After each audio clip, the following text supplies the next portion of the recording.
Hey,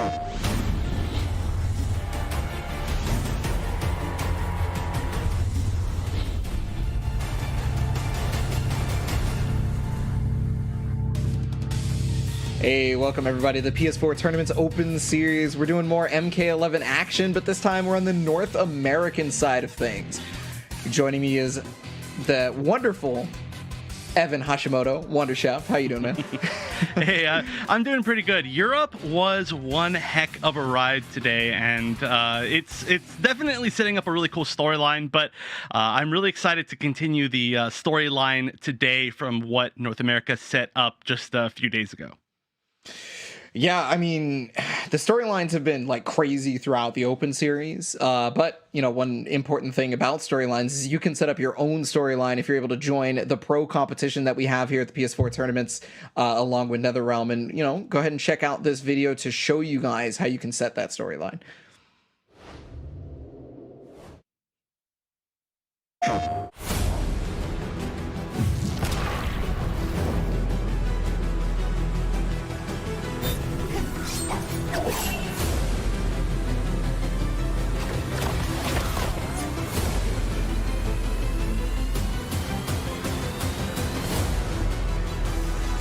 Sangue Frio é o primeiro campeão aqui da primeira etapa da Liga Latina. Sensacional!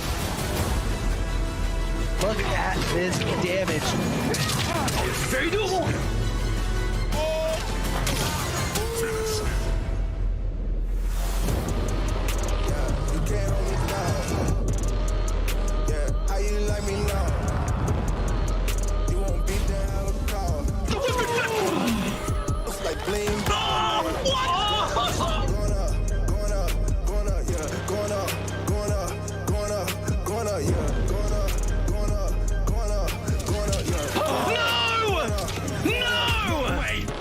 Jokes, no gimmicks, just combat.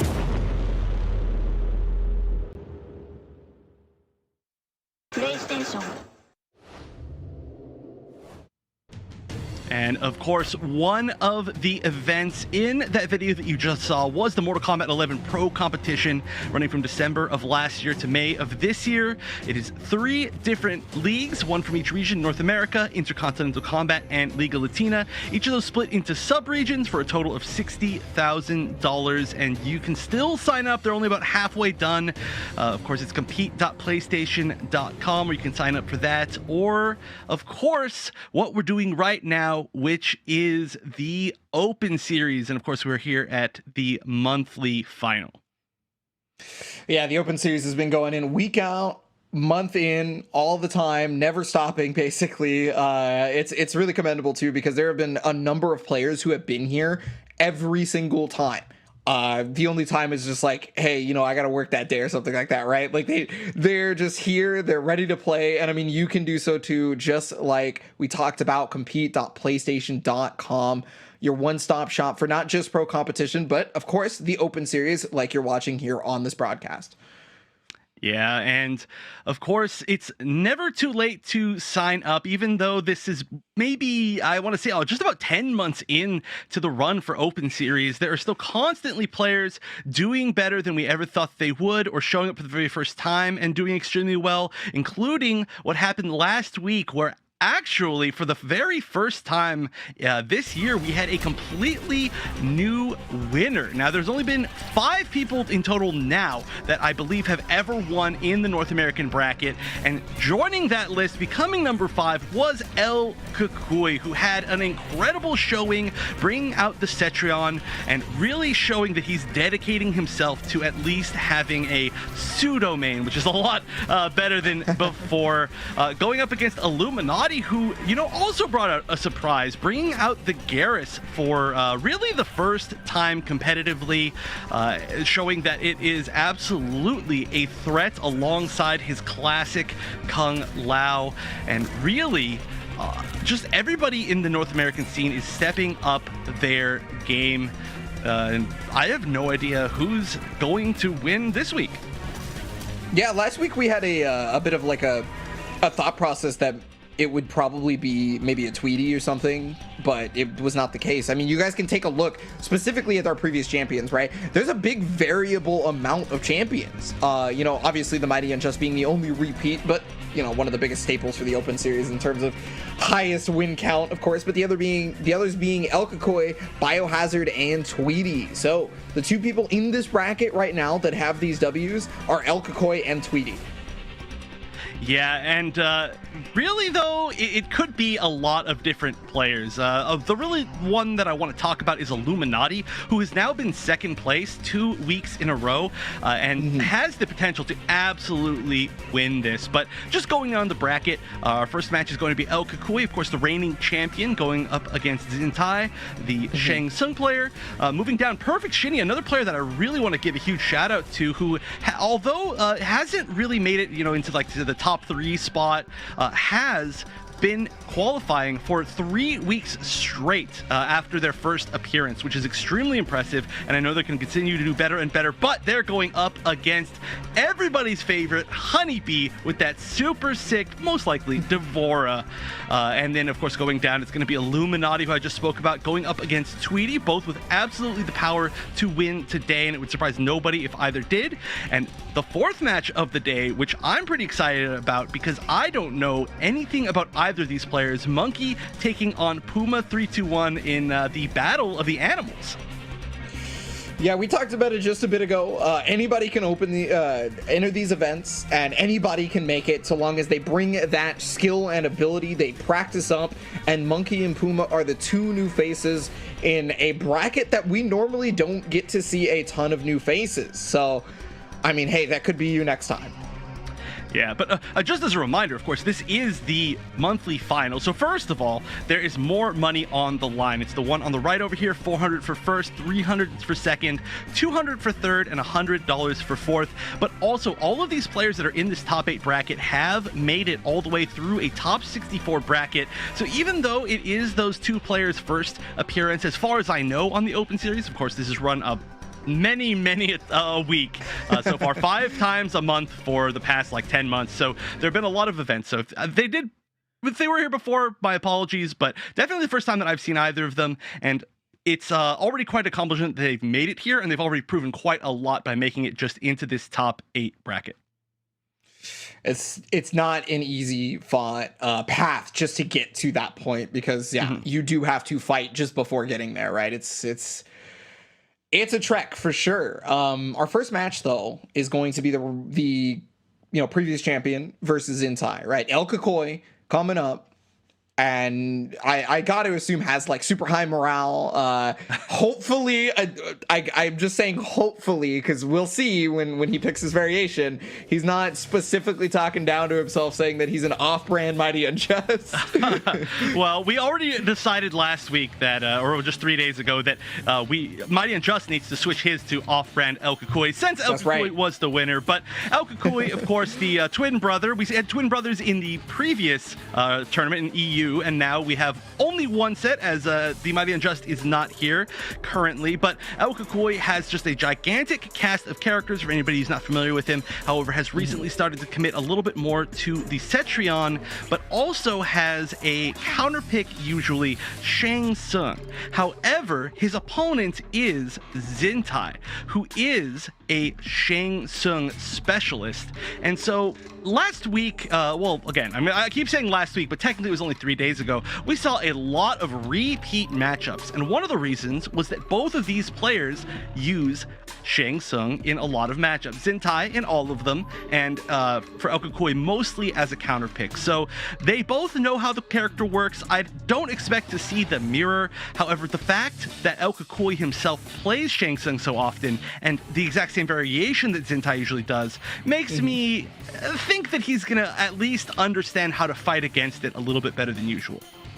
Yeah, that actually reminds me of in that previous bracket 3 days ago. We saw it was, there was I can't remember which player had to play Zintai then El Kakoi back to back, and it was like it was a Shang Tsung into Shang Tsung right afterwards, if I remember correctly. Was it Eva? Was it the Cetrion? I don't. It was remember. Eva. It was Eva. 100%. Okay. Yes, it was Eva. 100%. She had to play them back to back and run into the exact same matchup both times.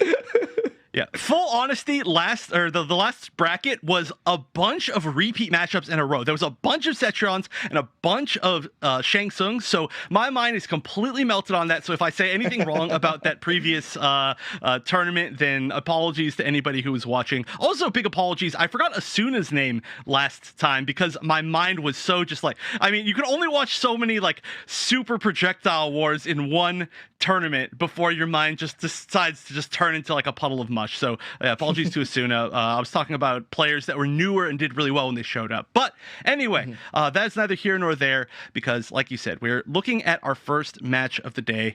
And yeah, this is probably going to be, of course, right after I said you can only see so many Cetrion versus Shang Tsung like fireball matchups. It's probably going to be a Cetrion versus Shang Tsung fireball matchup, unless we do see some sort of like weird other counter pick from El Kakoi, which is I would have to say like a pretty common thing. I just don't know who he would choose. There doesn't tend to usually be Jackie. I don't know. I mean, those are all possibilities, but Shang Tsung, I don't think usually there are. Well, let me put this a different way. Usually there aren't too many matchups that Shang Tsung players are just like super like unhappy with. But actually, of course, right as I speak about that, we are actually going to move forward one match. So we're going to put that one on the back burner and move forward to the next one, which actually is extremely exciting. I know a lot of you have actually been waiting for the second match of the day. So this is going to be Perfect Shinny taking on Honeybee. Now, Honeybee has only made one appearance before in the Open Series, but it was a very impressive one, and of course that is just a I mean, it's a player that we like to watch with a character that we like to watch. But on the other side, Perfect Shinny, I mentioned this a little bit earlier, a huge shout out, you know, it has made now 3, I think, appearances in a row, at least 3, maybe 4, in the Open Series, qualifying multiple different times in the weeklies, and then now making it into the top 8 of this monthly final. So I would have to say easily one of the most up-and-coming players in this bracket. But, you know, we talked a lot about Cetrion, a lot about Shang Tsung, and is a Cetrion player, so we're in for quite a bit of Cetrion yet again today. It's a staple of Mortal Kombat 11. You play this game, you're going to watch Cetrion. You already know it. It's really just how it is. At this point, it's more a matter of how well you know the matchup now, because you're going to run into this character, right? Honeybee, specifically, I feel like this would be a matchup he is well versed in. Honeybee is going to be playing one of the more, will you say, unorthodox characters for Mortal Kombat 11 right now, D'Vorah. This is not a character we get to talk about a lot, even outside of the Open Series, not just inside of the Open Series, right? Oh, yeah. Yeah, I mean, unorthodox is absolutely correct. There are very few players that use D'Vorah in general, and then even less that can actually use her at even a decently high level. We have seen a few representatives of the character on the Open Series before. Smack used D'Vorah like once for some effect. I think it was Swift Frazier in Europe that used D'Vorah once, and actually they both have done very well with the character, but overall they ended up switching to other characters when it mattered, and Honeybee is considered by quite a few people, probably most people, to be the #1 representative of the character in the entire world. And it's a super fun character to watch. The setups are ridiculous. It's when Honeybee plays the character just looks unfair. And a lot of people outside of that would consider her maybe a little bit on the weak side. Yeah, I think that also lends to one of the reasons why she's so unpopular is a lot of people do consider her to be weak, right? It's not just like most people don't like playing as her thing. It's just kind of they sit down and they just decide that, you know, they don't want to play a weak character, and people consider D'Vorah to be weak, but Honeybee just continually gets to make this character look exceptional. Whether that be a Honeybee thing or a D'Vorah thing, you know, is another story. I'm sure it's a Honeybee thing. Just yeah. It's probably a Honeybee thing. Well, I mean, D'Vorah certainly. Oh, okay. Melina off the bat. This is something that we have seen before from Perfect Shinny. It is the secondary character, and something that I really enjoy watching. Now, the coolest thing was that it was the invisibility. Okay, so this is gonna be Rolling Thunder, Stabby Scotch, and Playtime. It's a little bit more. I know the invisibility setup was super sick, but this is there's probably some reason here. On the other side, we are seeing Widow's Kiss, and I'm never going to pronounce that correctly, but that is the multiple shooting projectile ground bug setup move. So, all right, let's see how the Melina does in this matchup. This is a very weird matchup. Canonical, actually. It's kind of wild that this is our first matchup of the day. We were talking about how like last week North America saw just the most standard bracket with a bunch of repeat characters, and now we have Melina versus Devora. yeah. I know. I was talking about a bunch of Cetrons, and then it's like no Cetrons first round. But great start so far. Both players really kind of trading hits back and forth.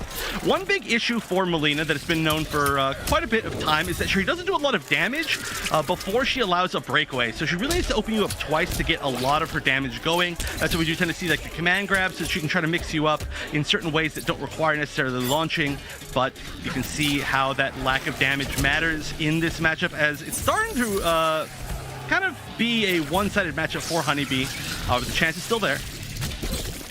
And there's the hidden missile bugs. Yeah. Luckily, they don't have like infinite range. She has to do the bug summon for them to be infinite range, if I remember correctly. What a breakaway! Yeah, so that was a really hard call out with that full screen roll, which you can only get by taking the Rolling Thunder, which allows you to hold down the button for the roll and go full screen. But there it is again. Didn't work out this time. I appreciate the attempt. That would have probably been death, or at the very least forced. Well, no, there was no defensive force. That would have absolutely been death. However, at the very least for Perfect Shinny, this is corner positioning. Forward one. Gonna be able to get good damage off it too. Had to, amplify, of course, but. Yeah, now if there is no breakaway, then Melina's damage is extremely solid. She gets quite a bit of damage just for one bar off of anything. She starts it with the down 2. She gets a lot of corner carry. It's pretty nice. She's got some really good ways to stop breakaways early. Oh, good punish. Now there's the breakaway. And one of the reasons why you choose the Rolling Thunder is that it does more damage before the breakaway. So it's already coming into play here. All right, gonna be in crushing blow now, and basically a check territory. There's gonna be a lot of chip, and yeah, that's gonna be one apiece now. Real close already. Yeah, using that crushing blow, super easy to use with Rolling Thunder. The qualifications for that are just hit a certain number of hits in the combo, and Rolling Thunder itself does a bunch of hits for I don't know, it's like 5 or 6 by itself, something like that. Probably not that many, but this one is looking to be in the favor of Honeybee, already starting the Oki, and has the other strength on the opposite side is that breakers very barely matter in this matchup. Whoa, rolled past! And gets the command grab ender. That was super sick. Oh man, perfect Shingami, just not caring about anything, basically. Just being able to roll past. I guess that's kind of like a knowledge thing, right? Just knowing that the roll would be able to help you. So that's, I wonder if that was like a training mode. Oh my god, cut the roll! Catches the combo. That was beautiful. Doesn't get the full conversion. Still needs one more hit. And now this is Fatal Blow territory. The flawless block into the Fatal Blow. I think this kills, but there is a chance that it scales too much. I'm pretty sure it still kills, though. Yep. Yeah, okay, just barely. And that was a great flawless block. That was extremely close, actually. There was some really, really good knowledge checks there. Clearly, Perfect Shinny has some sort of experience in this matchup, which is probably why he decided to choose it, as opposed to his usual Cetron, which is just... It's Cetron, right? Melina considered, I don't want to say weak, but has problems, and Cetron does not consider to have problems. Let's just put it that way. So I hear she's pretty good, yeah. Yeah, pretty good. But there was stuff like that roll that avoided the bug setup and the certain conversions and stuff. All of it seemed like very much like, okay, yeah, Perfect Shinny knows this matchup, has played it before. I don't know exactly where or when or against who, but it showed, and it was very close. I mean, the last time that Honeybee was in this bracket, he had an extremely strong first match. I'm trying to remember who it was against. It might have been against Tweety, but he won for sure, is what I remember. And this is already looking very close. Yeah, no, Perfect Genie, it clearly had a game plan going into it. And I mean, we were wondering about the Melina pick. Obviously, we were excited just because it was Melina, but like, we didn't know the reasoning. And like, Perfect Genie is just showing it left and right. Yeah, but right now the counter pokes are working out really well. Devora with a very unique counter poke game. Doesn't have really fast mids, but does have that safe special that's fast enough to cancel from down one and check you from just not holding block. But oh, the Bugnado coming out. What the? That whole like exchange looked really weird. It doesn't look like I don't even understand how like whether there was time for that. But left's looking even. Oh, caught him. Oh. Just a little bit too far to get the full conversion he wanted, and the conversion into Fatal Blow. Not a Fatal Blow we actually see all that often. It does have kind of like a multi-hitting walk forward, very similar to Shiva's, but just with the way that Melina plays, you don't really often get a great chance to use that unless you're converting into it from a combo, which is, of course, what we saw right there. But Perfect Genie taking round one. Yeah, again and again. Perfect Genie just showing the proper conversions when necessary. Whether it be into roll or just Fatal Blow there. But right now it's got to deal with the pressure. You were talking about the strings. Safe on block specials. Yeah, this is an interesting match of two characters that have really good far range highs, but the mid game maybe not quite as strong. Melina definitely has a heads up there. So if Perfect Genie can get out of this pressure, has a good chance to kind of control this normal game, but that's not looking like it's going to happen. Just needs one more hit, and Chip is going to be it. Yep, yeah. There we go. That was almost a flawless. Like, yeah, that was an incredible round. Yeah, he had 985 health. Like that was pretty heavily in Honeybee's favor, that one for sure. Just got a ton of correct choices on the mix-up. Even got to use the interactable, but oh, that's going to be an easy money punish. Okay, set up your bugs. And another setup. Oh, tries to swing. Oh, this is such a hard situation to get out of. Yeah, this is pretty much where Devora shines. It's not the same as like say, you know, the MKX Devora corner pressure, but it's still pretty similar at least. Yeah, maybe not quite that scary, setting up the like true unblockables, but yeah, this is this is a good conversion, although didn't have the meter to fully convert, so only got a little bit of damage. However, getting some damage on the board, we keep seeing that input error over and over from Honeybee. I'm not sure why he keeps canceling into the anti-air, but clearly Perfect Genie is ready for that weird mistake and has punished it solidly twice.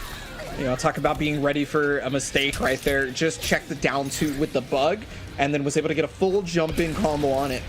Interactable comes out, but okay, that's going to give Shinny a chance to move forward, and I think maybe he was ready for it, because Honeybee tried to counter poke out, and Shinny didn't go all the way forward. Oh, I like that attempt right there. Tried to down two punish, which would have maybe been enough, or at the very least won the trade and the projectiles. Wow, extremely good reactions. I gotta say, Perfect Shinny clearly has played this matchup a lot. Like, this is the most comfortable I think I may have ever seen Perfect Shinny in any matchup. Just like ready 100%, like on reaction to the bugs, throwing the projectiles, knowing to try to down to the teleport setup, knowing exactly that when he sees the weird, like even like the whiff anti-air grab after the string, exactly how to punish it. Like all of that, it's just like immediate reactions. It's just one of those things where you can tell that somebody's played a matchup a lot. So I guess the big question would be like, I don't know where you get that kind of experience, but hey, 1-1, that's pretty good. And hey, this is sick. We're seeing a good Melina versus Devora set. Yeah, I was thinking the exact same thing about where does Perfect Shinny get the experience, because it's like, yeah, we just named off most of the Devora players at the very beginning of this set, and it's like, do you play versus one of those people, or is it just like there's somebody, you have a training partner that just none of us know about? Because if you have a training partner that has set you up this beautifully versus a player of the caliber of like Honeybee as Devora, where are they at? Like, get them in here too. I know. But hey, that's how it is nowadays. You know, there's so many players that just play online, and it's so hard to keep track of who everybody is. A lot of times people don't have time for tournaments, or maybe people train together that you'd never would expect train together because they don't like live near each other. They just happen to be able to play in a game with a good netcode like this. But here we go, game number 3, and Honeybee's already taken a strong lead. fighting back though. Perfect Shinny is at the very least able to get the side switch. The down one pokes have been phenomenal. Like, obviously we saw a lot of the. Oh man! Crushing blow. Here we go. Ow! Look at that damage. And yeah, they turned around extremely quickly. Yeah, knowing exactly when to down one. And then as soon as Honeybee starts respecting the down ones, here comes the command grab. I mean, Honeybee at the very least has the fatal blow, right? So this could turn around real quickly, especially if he gets one good hit right here. Oh, just caught the backstab or something because it was counter. Yeah, that was definitely an attempt to react, I think, to the ground bug, which I'm still not going to try to pronounce. I've never seen that round win. That's so sick. She sits on it like a chair. But yeah, that was definitely a chance to react, and it was just a little bit too slow, and Honeybee knew that and threw out the fatal blow, which was pretty unsafe, but it ended up paying off extremely well, and now has quite a bit of a lead going into this round, too.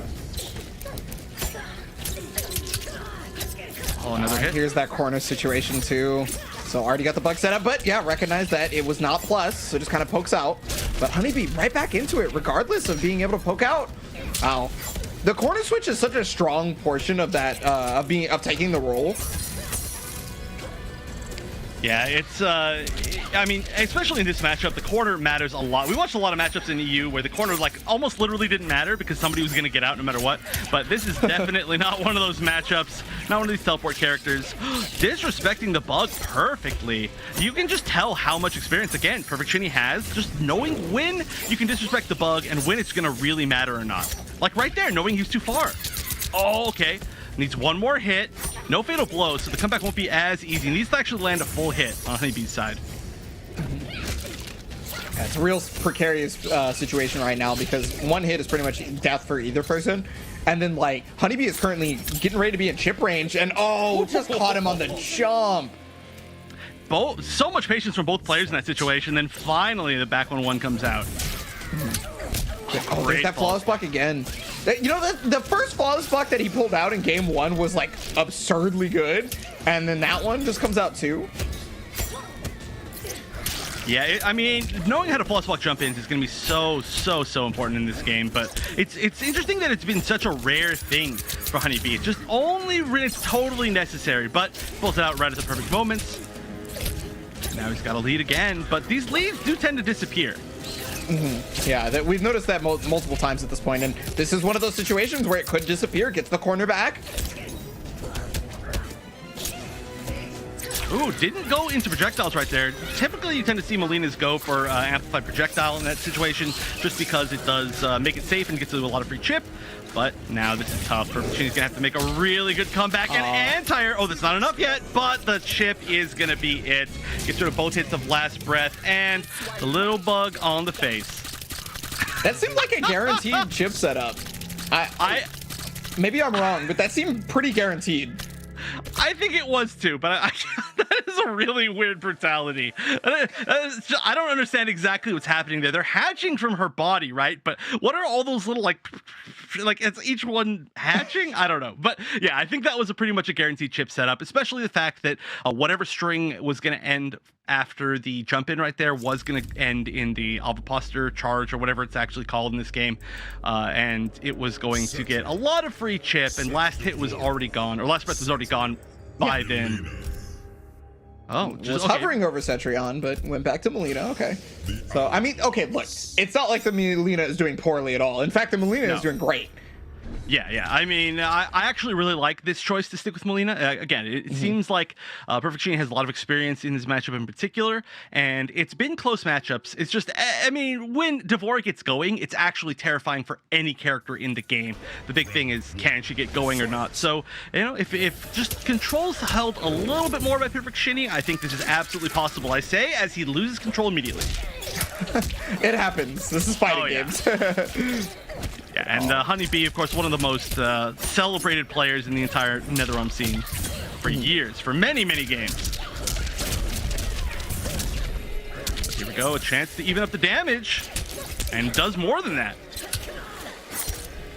A lot of neutral jumps paying off for Honeybee. I just got to read on the kind of option that Perfect Shinny wants to go towards. But oh, there it is, double low, and then the air to air. Yeah, no more neutral jumping for you. I think after a while, Perfect Shinny was like, okay, you've been getting away with a ton of these.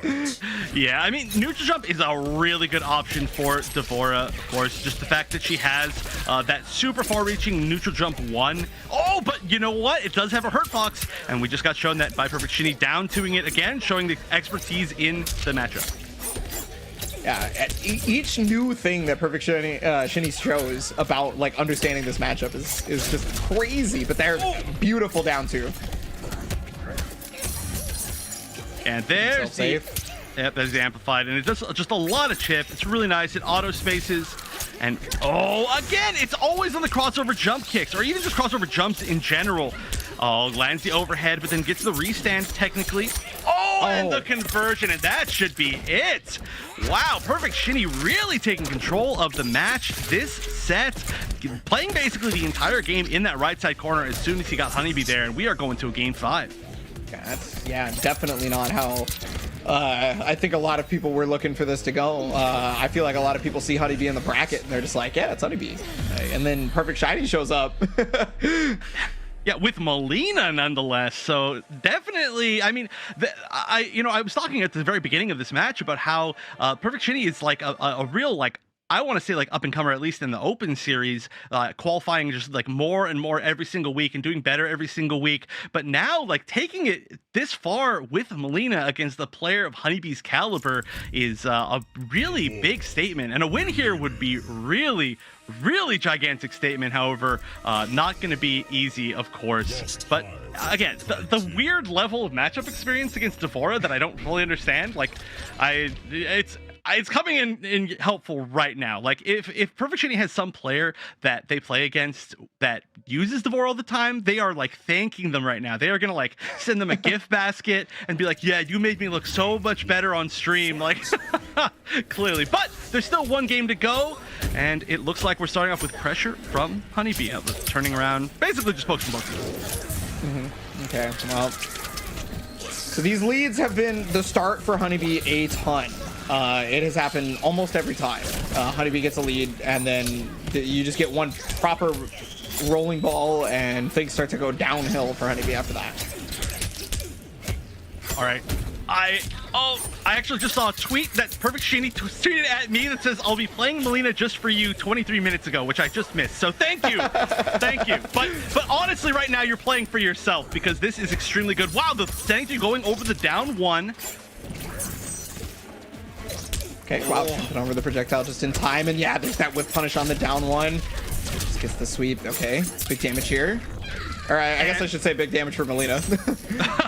Well, there's that crushing blow again. Knowing that it's such an important option to be able to cash out that sort of damage with this variation, where you're not going to get the normal combo damage unless you're confirming off of a ground string and, you know, just hold it. Oh, but that is big. Now, a breakaway here is almost a guaranteed, like, fatal blow death. Yeah, so we are not going to see the breakaway, and this might let Perfect Shinny survive. It might not, but I don't know. The scaling's pretty heavy. Yeah, just barely alive, which is a chance. Yeah, all you need is 1 HP sometimes. Oh, but there it is. Oh, wow, that was so risky. If that was blocked, that was death. But Honeybee coming in with absolutely no fear. And now that crushing blow's gone too. Oh, goes for the restand. Sometimes you gotta have no fear. Oh, flawless block the roll. That was a pretty nice punish situation. That breaker really helped out there. Oh, there it is again. Oh, this is a tough situation to get out from. Perfect Shinny needs to find some sort of really nice situation. Good tech. But this is gonna be tough, and that should be it. No way to get out of that. And Honeybee is going to take it in the final game. But still, thank you, Perfect Shinny, for showing off the Melina. I appreciate it. Oh, it's canonical! It's canonical! 100%. So, spoilers for anybody who didn't play Mortal Kombat X. That is how Melina dies. That is, like, canonically how Melina dies. D'Vorah gives her a real gross kiss, and it bugs eat her from the inside out. Just fills her mouth with maggots. It's very gross. But that is 100% how she dies, and I think that's why Honeybee chose to do that as an ender, because hey, you gotta go for the canon there, you know. Especially if you're representing D'Vorah like Honeybee is, you gotta be like, yeah, like, you know, there's like the battle between like the D'Vorah fans, the Mileena fans. You gotta rep your side. But great stuff, and that is a really cool set to start off the day. I mean, well played by both players. It's very rare that we get to see either of these characters played at a high level in any tournament at all, but the fact that we get to see them against each other in a matchup where both players knew the matchup very well, I am super happy that we get to start off that way. Huge agreed on that. I have to specifically note all the neutral jumps from Honeybee. He got so much mileage out of the neutral jumps, and I mean, you talked specifically about, you know, D'Vorah's ability to get a lot out of neutral jump because she has a strong button for it, so it became really difficult for Perfect Shinny to do anything about it.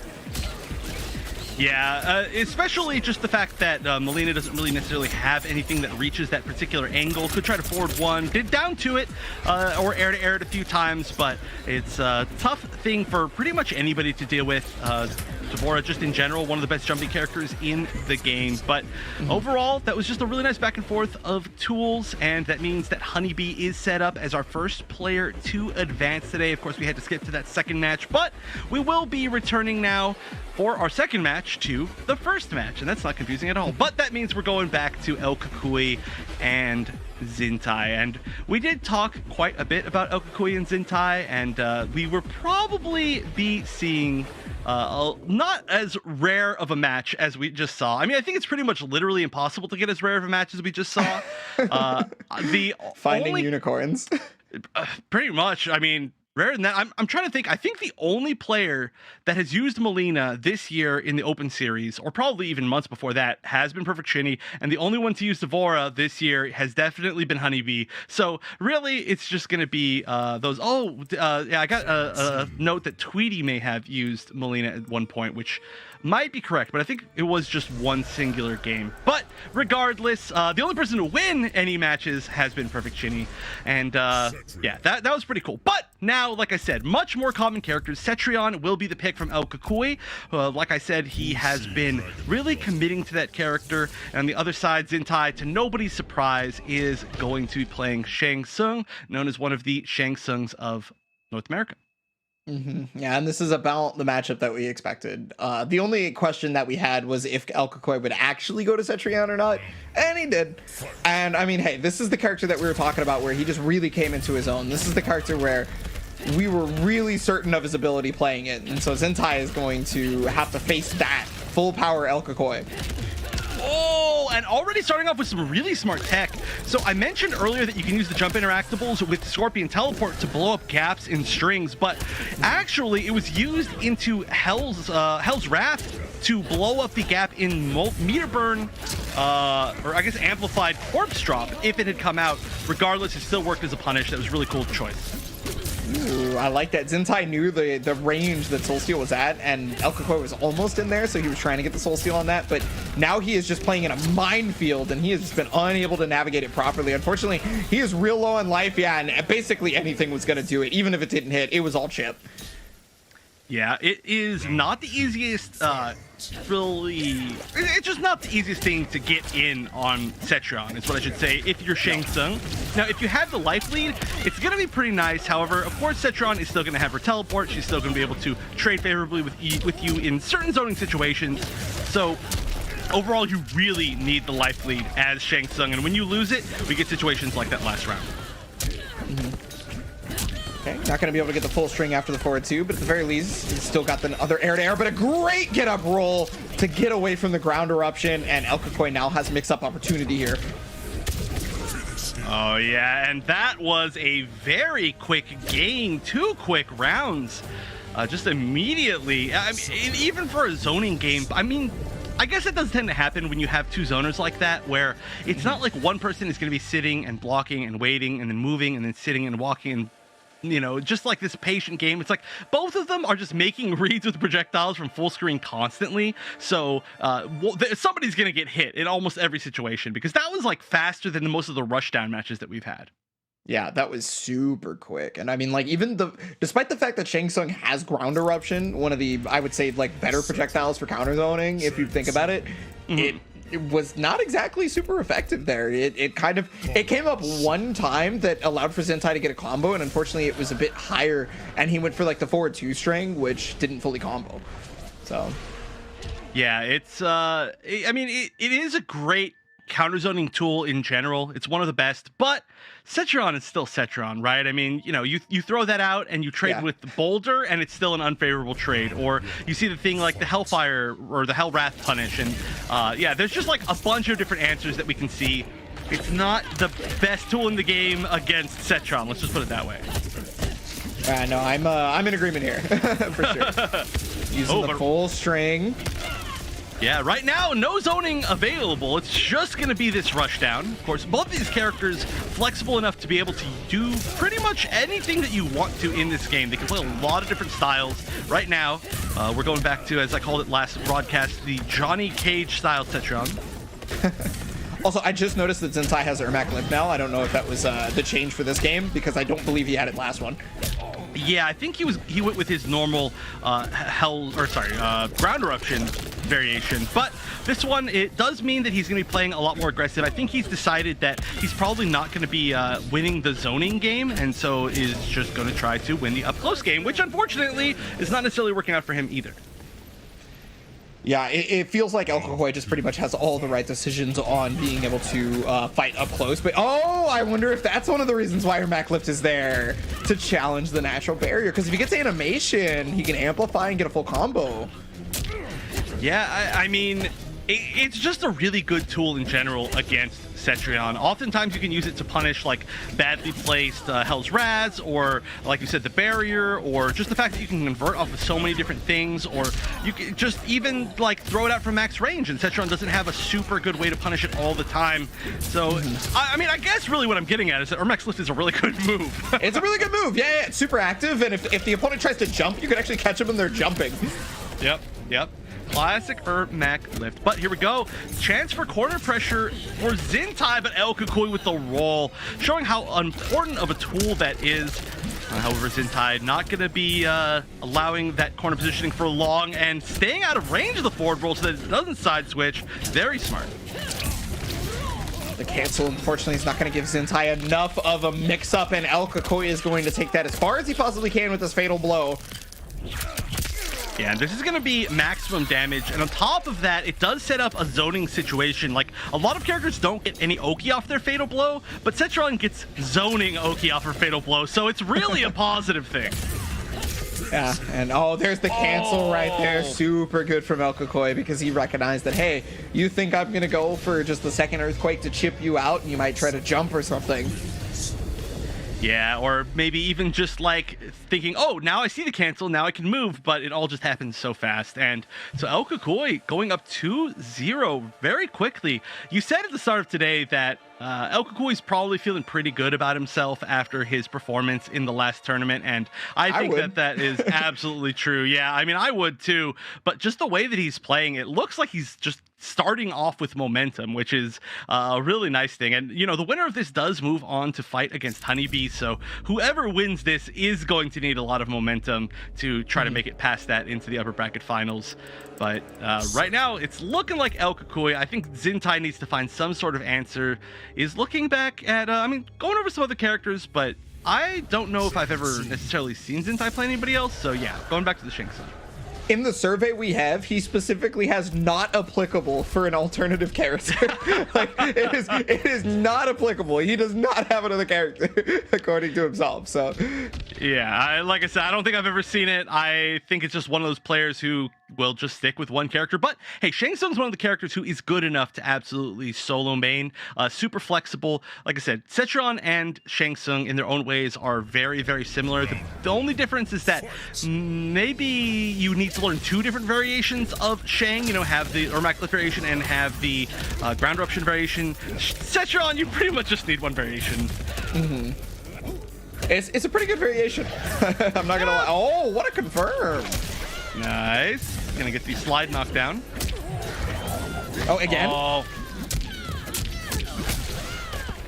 All right, going for like some classic combos right there, but technically the optimal combos are just going to be stand up or dash up jab, dash up down 2, which is pretty funny looking, but it is optimal, and it's also quite good against breakaways, so it's in its own way a very good combo.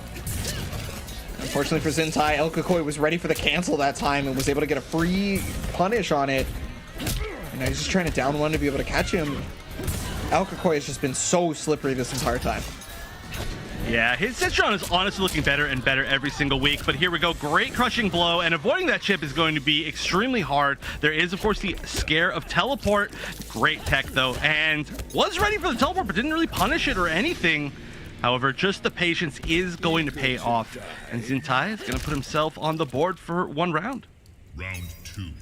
Patience is pretty important, and it paid off heavily. And, I mean, especially when you have that life lead, if you start to get impatient, you start to maybe, you know, allow your opponent to just whittle away at that numerous different times. Oh, good block. Let go of block. That is a super rare situation, but here we go. Can get maximum damage here. That was a really nice combo. Standing 4 in the corner. Maybe could have done something with the natural barrier, but overall, that was a very high damaging way to land that combo, and has corner control, which is huge for Citron. Oh, it's just adding up. Yeah, trying to use that Ermac lift to catch any far button presses, but wow, met the interactable jump at the exact spacing. That was incredible from El Kakoi. What a strong read. Yeah, and so match point El Kakoi looking to take things 3-0 and converting into absolute maximum damage. 209 into the restand. Oh, but a great way to get over the barrier. Citron naturally has a weakness to jump 3s. They do get over the natural barrier, and of course, if you have a conversion tool like Ermac Lift, then it becomes that much scarier. Okay, there's the H2O port. Not fast enough to punish the corpse, but oh, okay, hey. Still gets the damage. I think that was a drop. Missed input, maybe?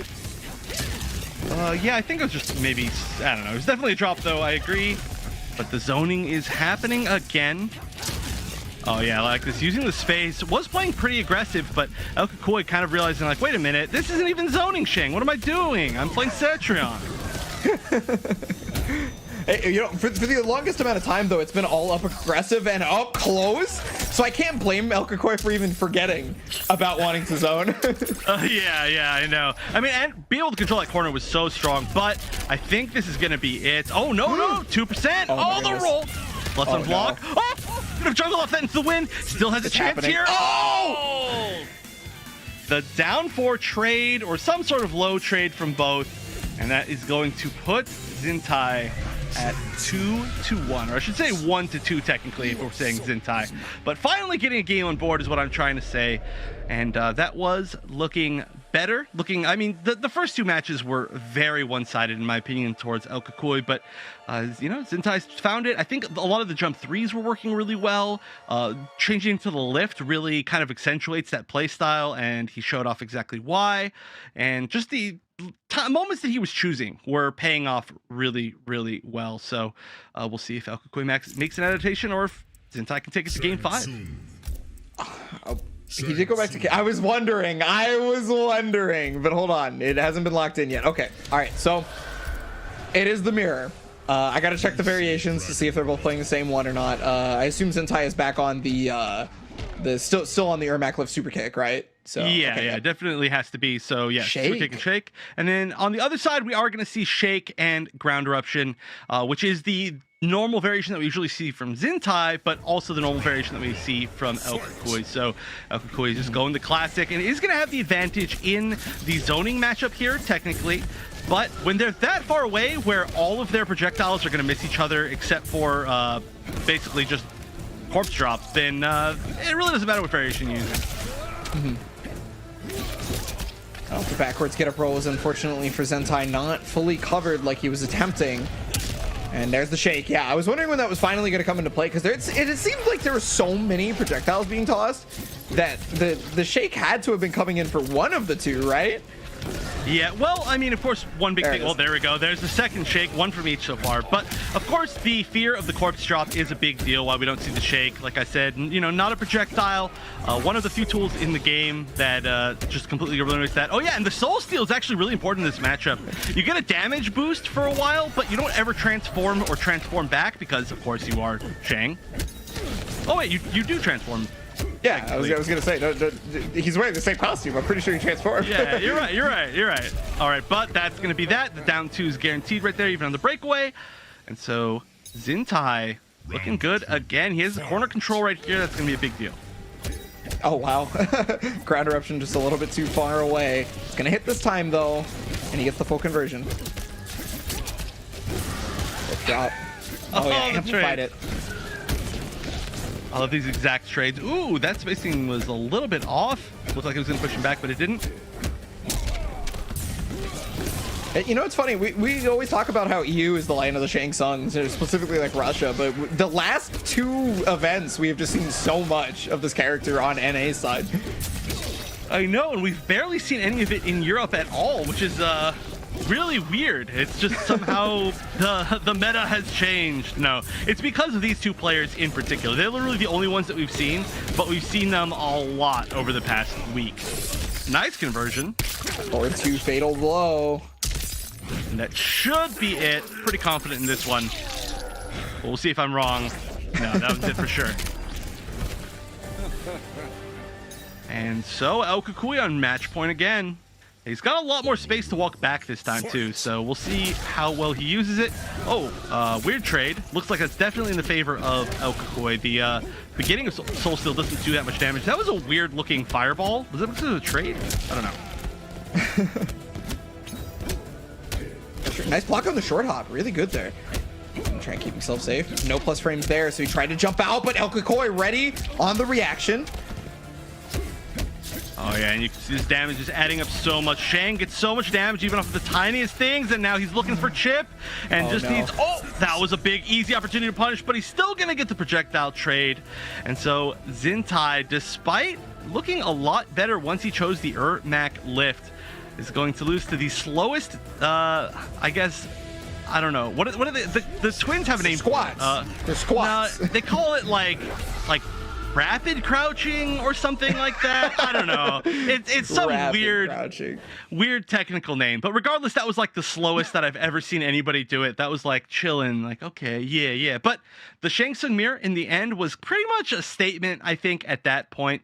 Just saying like, oh, you know what? I'm a Shang player too. And it seems like those are the 2 characters that overall El Kukui is going to be sticking with. And it doesn't seem like he really needs too many other characters, so it just makes a lot of sense. But El Kukui, after really following up a win the past broadcast, has just continued to look like the favorite potentially to win again today, and that means he's going to be moving forward to play Honeybee in the first upper semi-finals match. But we'll see if he can continue what he did last broadcast, or if finally somebody can stop him, because he's looking really good. Yeah, it definitely seems very difficult right now for sure. I have to commend though when El Kukui finally switched over to Shang Tsung, at the very end the mix-up game was hitting forward 2-4 and then just going to corpse drop both times, which you obviously cannot block crouching, right? So like, and even if you cannot block it crouching, it's a matter of like, are you moving, right? So it open it up, like, yeah, you can see it right there several different times. Force the chip avoiding, and then the fireballs just trade too fast for anything else to happen, basically. Yeah, it's a pretty big risk, but that was just showing the confidence that El Kukui had in that moment. But like I said, he's moving forward to fight against Honeybee. Before that, we need to play both of the other upper quarterfinals matches, starting with the next one, which is probably, I want to say, the highest profile of our first set of matches. Illuminati and Tweety. Of course, I think both of them have been within the grand finals, at least this month for sure. But Illuminati, despite everything, has not managed to actually win one of these brackets, and Tweety has won quite a few. But these players are players that we see pretty much every single week, so it's really it's to nobody's surprise that they're both here again in these monthly finals, which of course is a pretty difficult thing to make into the top 8 for. But the real question is, will we see the Garrus mirror, or will we see we're not going to see anything. Yay! Classic. But anyway, it happens. It does. Will we see the Garrus mirror, or will we see Illuminati's Kung Lao go up against Tweety's Garrus? We have to assume that it's just going to be Garrus out of Tweety. The question is, Illuminati, what do you do from this point? I don't think we've seen Tweety play another character in a long while, if I'm remembering right. Yeah, just that one round, I think, or one game of Melina that didn't quite work out. But past that, yeah, I think it's been 100% Garrus in the Open Series. Yeah, well, I mean, you're seeing it right there. I remember there was actually a point where Tweety was specifically unsure of what characters to even play and kind of like falling out of the game. And then, just started picking Garrus, and it just started being all the way through. Yeah, but to quite a bit of success, Tweety, after making it in for the first time, I think it was in January of this year, managed to win quite a few different weeks, including the past 2 monthly finals. So if he wins this one, it'll be 3 in a row. But on the other side, Illuminati has been just doing better and better every single week, despite being a player who has been very consistent in entering the Open Series for the past 10 months even. It's been just these past few weeks that suddenly he just looks like a monster, has destroyed a lot of really good players, even like 3-0'd the Mighty Unjust, has defeated Tweety, has defeated just on every top player basically that's been in the bracket, but has fallen short just barely in the grand finals every time that he's been in there. So this could be his week. It wasn't quite last week, as he made it in the grand finals again, losing against El Kukui, but he's going to have to start off strong here, as it's never going to be easy to take out Tweety, especially in round number 1. But we are going to see the orbiting hat, so we're going to see the Lotus Fist classic variation for Kung Lao. And on the other side, we're going to see the only variation that we ever really see from Tweety, which is going to be his usual one with the enhanced sand trap, the bed of spikes, and shifting sands that he never really uses.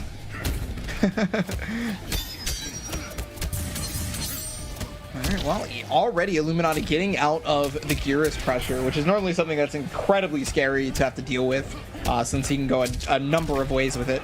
But there it is, the 1-1-1, gonna get the side switch. Yeah, that's one of the nice things, is that when you're cornered, you can always go to the 1-1 mix-up, and both options will switch sides if you hit either one. But here we go, huge damage, gonna cash out for full bar, probably gonna see the crushing blow here. Oh no, we're not, we're gonna keep him cornered. Yeah, maybe save the crushing blow, since right now you have quite a lead. But there's Illuminati, who was able to get out of the way of the corner, get 300 plus damage on there. And oh, the anti-air, just barely with the 1. Oh, but that is definitely a punish into death. The question is, what will Tweety do to guarantee it? Nope, just doesn't need to. Doesn't build the defense bar back in time. I thought he was going to go a little bit faster. So he knows he can just do stand 4 and a sand trap. And that was pretty much like 2 big combos that took Tweety to a win. And oh, this is actually going to the sand trap, actually being like super patient and not walking forward. It's kind of interesting. Oh yeah, and the classic Oki setup from Tweety. Down 4 sand trap feels like it might as well be plus at that range. Just so hard to actually get anything going after blocking it. A few characters punish it, but not many. And whoa! Blocking the down 4 and jumping before the sand trap. Right after I said that was a Tweety classic, I didn't know there was a gap big enough in there to jump in between. But you know who did? Illuminati. Yeah, and that's going to give Illuminati a chance right now. I mean, similar life totals, but now he has to deal with the Garrus mix-up. Okay, Chakes his turn. There's the orbiting. Oh, good damage here. But he had no offensive bar. Oh, and this is going to be so hard to get out of. All right, big hit. Not going to get the crushing blow, but still just needs one more solid hit. Goes for that. It's, again, not going to be the crushing blow, and I don't think it'll kill. Has an opportunity here. Oh! Just delayed enough with the forward 3-2, and it's gonna just barely get over that down 4, down 3, whatever that was coming out of Illuminati. And so Tweety is going to take the first game. However, it was really, really close, and it really depended on Tweety guessing right on 3 separate mix-ups right there. And he did manage to make every single one of them hit. So Illuminati just wasn't quite able to pull that one off, but still looking like it's going to be a super competitive match. Definitely looks that way for sure. I hope Illuminati doesn't switch, because that seemed just fine, right? Like that doesn't really seem like I need to go to the. Yeah, okay, he doesn't think so either. All right. Yeah, I was gonna say I don't think that was any reason to go to the Gears mirror on that one. It just seemed like a couple of unfortunate things, you know. Yeah, I mean, if anything, I think maybe, like, if he wanted to change, which is totally not necessary, maybe changing to Buzzsaw would be the big change. The orbiting hat did do some work. You know, he took the plus trains off of it and used it for a hit a little bit later on in the set, but overall maybe not catching out as many things as he could. However, I'm not sure if this is a tough matchup to use Buzzsaw in, which is why he didn't go to it immediately. I mean, he would definitely know since he plays Garrus himself, but we'll see. Regardless, he is going to be sticking with the Lotus Fist variation, and he just needs to make a couple more good reads, and he would have won that last one. Well, let's see how the adjustments work. Already back into it. Now, I mean, we have a long set ahead of us, I think, for these two. No, I can't remember exactly, so you may have to tell me. Was this the first round matchup of last week's? Or I should say 3 days ago? Ooh, maybe? I feel like it's very possible that it was. But like I said, it was really hard to keep track of what match was what in that last bracket, because there was so many repeat matchups. So my brain immediately shut off, and I'll have to look back at the bracket to give you the answer on that. But right now, Tweety building a ton of damage. Oh, and there's the hit. That's a full combo. Has to break away, but no defensive bar. Empty jump low. I love it. Or empty hop low. And this conversion should be it. No, he wasn't able to get quite enough. Oh, and it's the mix of time again. There's only 1 bar of offense and defense here. Oh! I would have got. I'm just saying. I definitely would have got by the fatal blow, because I see somebody back up and I'm just like, oh, okay, sick. I know, like it'd be so tempting to like jump or like throw a projectile or something, but Illuminati showing, I mean, Illuminati's has like just this hyper offensive playstyle, but every once in a while you realize like, oh, he's willing to just block and be patient, and it's all at the perfect times. Oh, great time to break away right there. That's never one that's really going to be baited, and it avoided a ton of damage. Right there. Oh, but not what over Oki that Tweety wanted, because Illuminati just hitting buttons on the way back up. The forward one pressure coming out. Oh, catches him pressing buttons, and there's gonna be a lot of damage. What's the Oki gonna be? Oh, what an interesting ender and an interesting setup too. Now this is a chip situation, but the mix-ups begin again. This is how we saw the first game go to Tweety, but a down to anti-air, the most classic into a full combo just for the extra style points. And Illuminati says, no, not this time. You're not just gonna 1-1 mix me up until I literally die and make the comeback that way. This one is mine. You know, it's funny. You had just gotten done saying that Illuminati was like normally a hyper aggressive player, but he's patient and willing to block stuff out. That was that right there. Because he was willing to just block and wait there in the corner, he was willing to he sat there for just long enough that he could react to the jump and get the down 2. Like if he was just as aggressive as any other time, he would have, you know, down 1, and then he wouldn't been able to deal with the jump in or anything like that, and he would have had to deal with mix up. But no, just nice and patient. It's like, I got the life lead, stay stalwart, stay composed. Yeah, same exact situation when Tweety did that that fatal blow setup on Wake Up. It's like, who just sits there and blocks from full screen basically when they're waking up? Like, that was such a good call, and just these like random little bursts of patience are so good on defense from Illuminati. Honestly, I don't understand why people don't talk about Illuminati more. Like, clearly one of the better players probably in the world. Just plays so extremely solid against so many of the top players, and yet, I mean, I don't think I've heard anybody talk about him ever. I mean, he's showing it. That's all that he really needs to do, is just to show up, and defeat the players, and he can walk away with the prize money. Like, I don't think he's worried about people not talking about him if he walks away with money. Hey, that's true, but all I'm saying is that he deserves the praise, and right now he's showing why. Ooh, big standing 3 from Tweety. That could have been converted, but misses the special maybe? Yeah, whatever the case may be, Tweety is back in there. Gonna go for the rest of the pressure here. Okay, nice. Stayed nice and patient despite the fact that he amplified the hat. And here we go. Oh no, that's no. crushing blow. You can tell. And that is all of Illuminati's life bar. Garrus, one of the, I guess I'd honestly say one of the like truest mix-up characters in the entire game. Going with a lot of high-low mix-ups, which you can see have really worked out for Tweety over the set. Ooh, okay.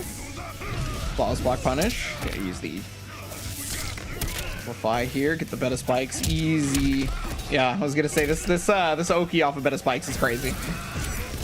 Yeah, I mean that is basically the character in a nutshell. You know, trying to loop Oki, you get Oki off of both grabs, you get Oki off of beta spikes, you get Oki off of sand trap, just everything that you're gonna hit. And right now, Tweety just needs one more hit. There's only one defensive bar left. Illuminati needs to just land so many hits all in a row. Empty jump grab was a good idea, but not good enough as the down 1 is gonna set Tweety up 2-1. Wow, I'm really surprised that he just kind of remained just crouching the whole time. He picked a defensive option and he stuck to it. Yeah, it was, I mean, it was a pretty scary spot, regardless of the fact that there was just such a huge life lead for Tweety.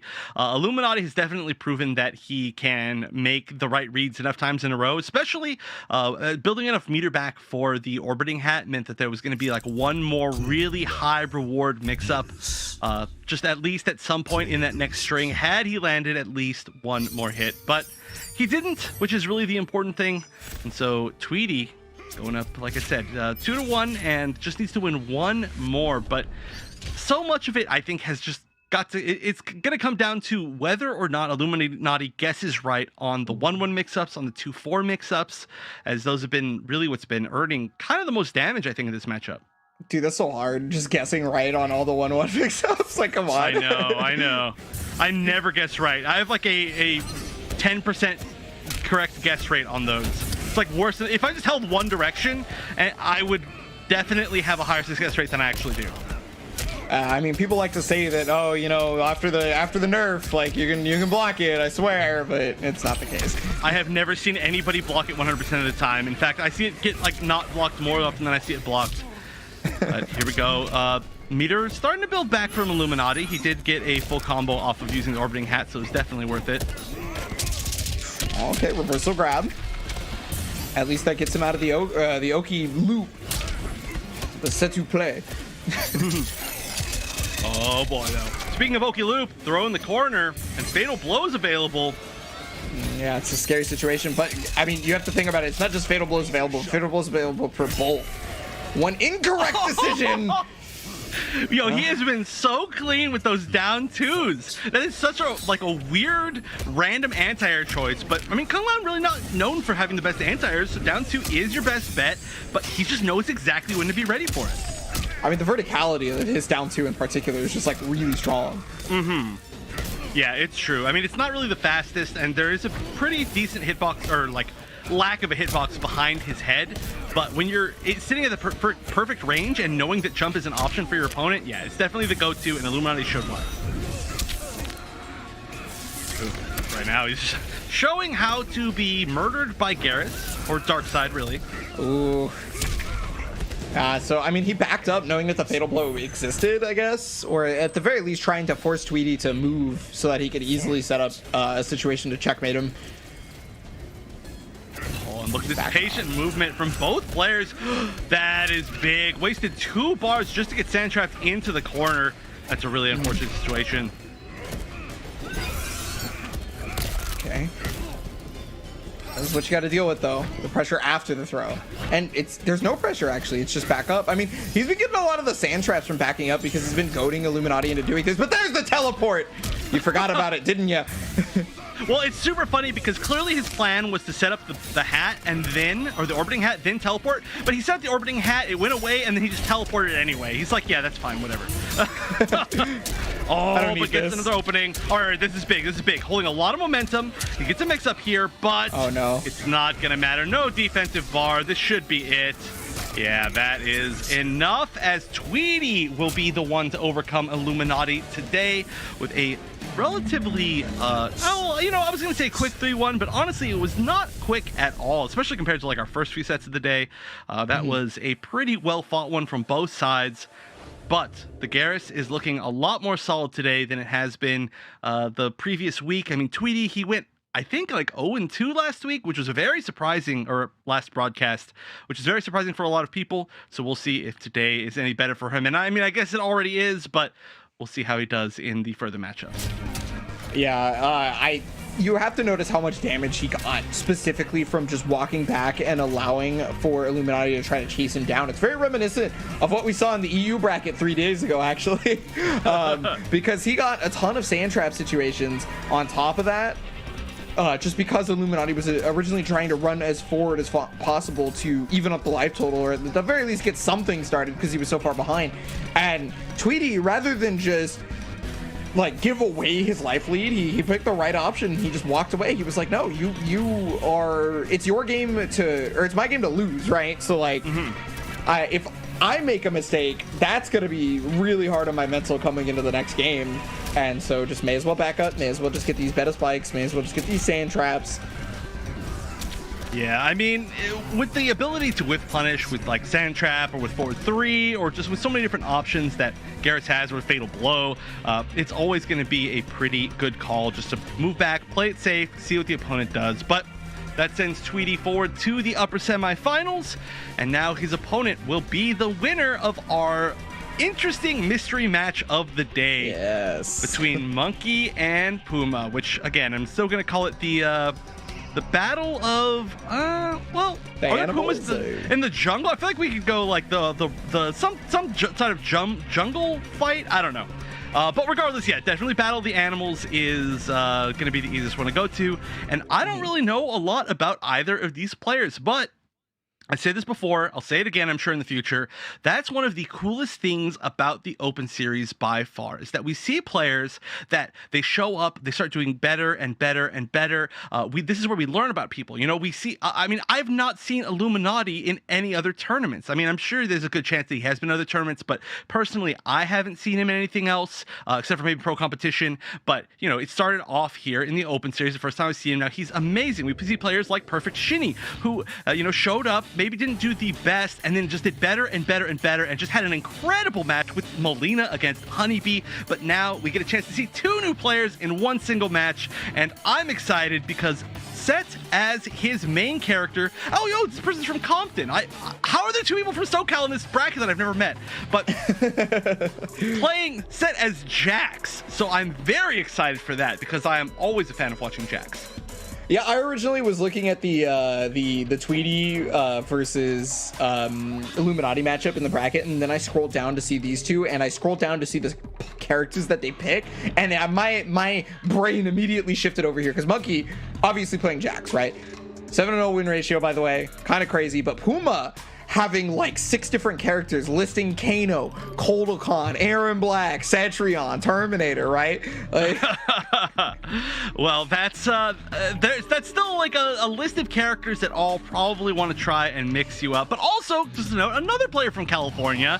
So Cali really representing today. Shouts to all the Cali homies. But that's good. At the very minimum, that means they're going to have a very good connection to each other if they're living in the same state. But this should be a very interesting match. Just as far as the characters listed, it sounds like a pretty aggressive match, right? Almost all the characters listed for Puma were very aggressive, and of course Jax by himself, we almost never get to see Jax in honestly almost any tournaments.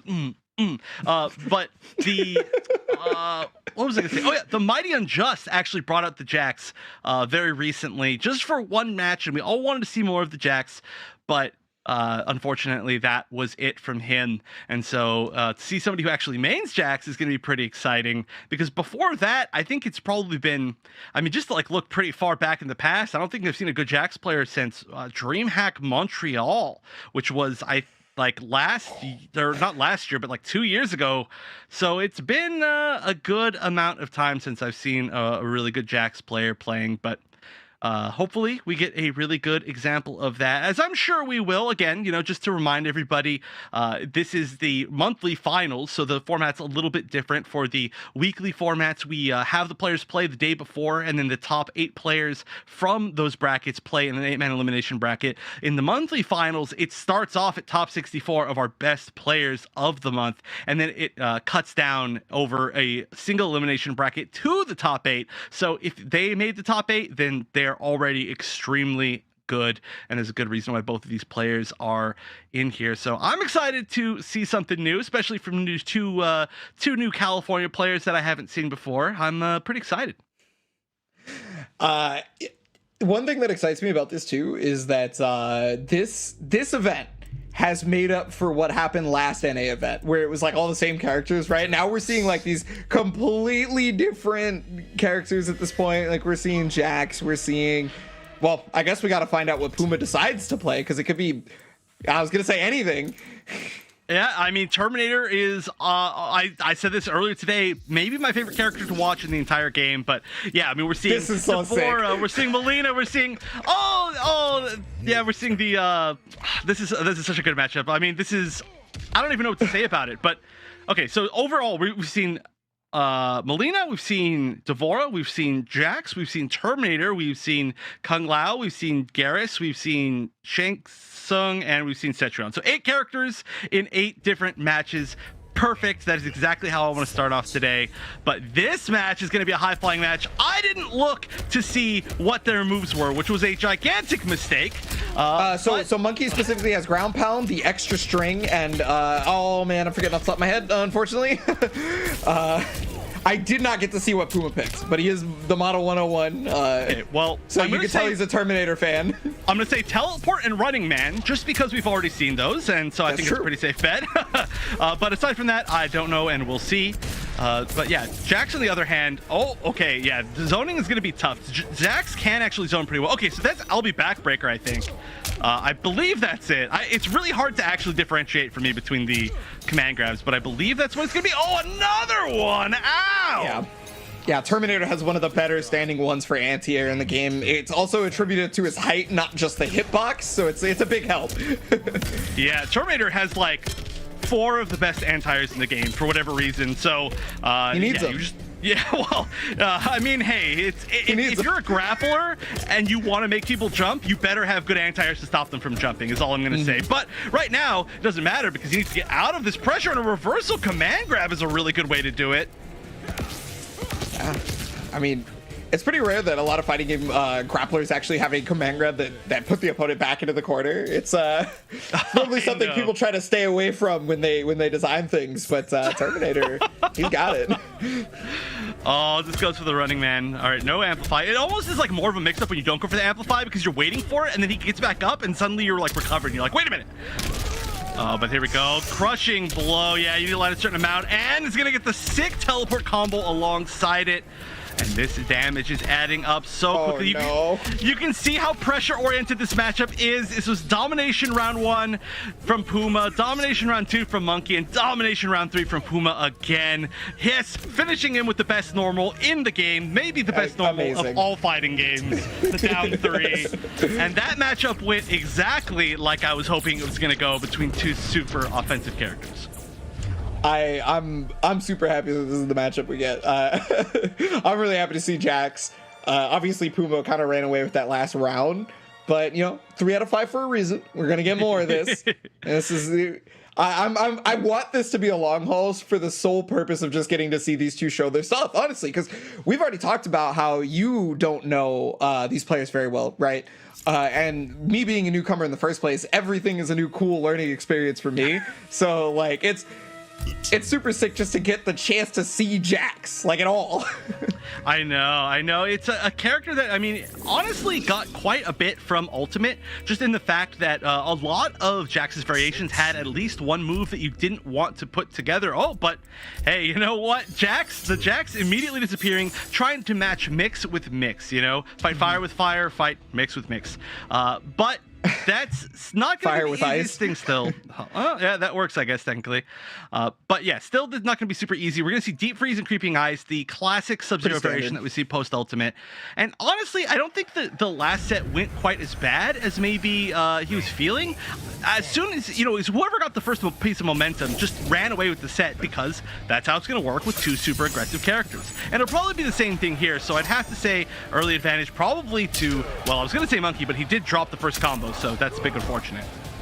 Yeah, well, I mean, it'll be a bit before we get a true discerning factor of who can do it. Yeah, okay, so he had run that mix-up plan several different times in the previous round, right? So immediately Monkey is like, all right, I gotta get this wake up 3, and I'm gonna stop you from running that Oki. Command grab, amplify. Yeah, and the crushing blow, of course, for Terminator, for those who don't know, is for the command grab, is you have to land each different version of his command grab. So technically, it could be in 4 command grabs because he's got different follow-ups with the I'll be back breaker, and then he gets one that launches. So it's getting close to that, but also Sub-Zero building up the amplified slide crushing blow after he lands 3. That was a really good delayed slide right there to trick him into thinking he could either move or press buttons. All right. There was finally a response to Running Man. So he had recognized that Running Man was the thing that happened and was able to react to it, but there it is. Huge damage. There's the breaker. Oh, I love the teleport combo so much, but there we go. Like I said, really easy crushing blow to set up at some point. I wouldn't say easy, but speaking of crushing blows, that's 2 in 1 round. All right, but here's an opportunity. This is going to be a restand into mix. Hits the overhead. Doesn't get a huge reward off of it, but gets another opportunity. No punish on the fatal blow. Oh, man, he wanted that back 1, but unfortunately it was not enough. There's going to be the amplify. Not dead, but the mix-up is going to be real. No, just jumps over. No punish on the neutral jump, but there it is, the low. Yeah, that down 4 actually surprisingly good from Terminator. It's like a weirdly like fast and far normal for the rest of his move kit, or moveset, but it's a strong tool in his kit. There it is again. You see, it's really good for stopping people from walking back too, which is a pretty big deal when you're playing a mix-up character like this. Monkey has been recognizing these teleports a lot, but it's only been a couple of times that he was able to really stop the teleport from happening, and there's an easy punish right here. 1 mix-up again. It's overhead a second time. Oh yeah, that is so scary. I mean, you see that you don't get a lot of like launch punishes with Terminator, but when you spend 1 bar, you do get the amplify on that shotgun exactly like we just saw, and it gives you so much advantage on hit that it guarantees you get either the low mix-up right there or the overhead mix-up or command grab. It's just the perfect situation that he wants. So, despite the fact that he wasn't able to actually kill him off of that punish, he was still able to technically kill him off of that punish, and that means we're going to see him up 2-0. And now I wonder, will we see the Sub-Zero again, or will it be Jax or some third character? Well, Sub-Zero and Jax were the only 2 characters listed for the server that he gave us. So if it was another one, he basically is just surprising us. But it's going to be Jax. Right back to it. So to be honest with you, I don't feel like either character has done poorly for Monkey. Like, yeah, it's not been like super bad or anything. It's just been I feel like it's a Puma thing. I agree, and it is also just one of those things where like it is a common like kind of feeling when you get run over by a character like Terminator to be like, I just couldn't do anything. I need to switch characters and try something else. But realistically, it doesn't matter which character you choose because nobody's gonna be able to get out of the mix. And I do feel like when there were like weird situations, we saw Monkey's Jax get more like out of each of those situations and also be able to dominate more rounds overall. So no matter what character Monkey is playing, just incredible recognition on when these teleports are coming and how to deal with the teleport. I feel like it's got to be at least 70% of the teleports have been bodied by Monkey's decision. Yeah, that ground pound hitting backwards was super sick. Fun fact, old Mortal Kombat 9 thing, you should be able to get a punish off of that, but wow! Or sorry, a combo off that, but that is going to be, I believe, the kill. That that is more than enough. And again, we see that fatal blow come into play so much. Terminator just has so many different situations where he can land that thing. I mean, it's so gigantic. You can hit people out of the air. You can hit it off of one of the mix-ups. But again, we see the ground pound just absolutely blowing up that teleport. Okay, well, there's the breaker right there, and that's going to allow for the amplification into, yeah, the crushing blow. And, oh, tried to go for the running man crushing blow afterwards. Yeah, that would have been super sick, the double crushing blow combo, but that was a really smart breakaway from Monkey, knowing that that was an option right there. And this, I think, should be it, actually. Oh, just a little bit short win for the restand. Yeah, I would have picked up a little more damage, but it's not going to matter. The restand guarantees you, at the very minimum, a string. And even if you jump out of it, you are going to get kind of brought back down exactly like we just saw. And so, again, Monkey's still in there.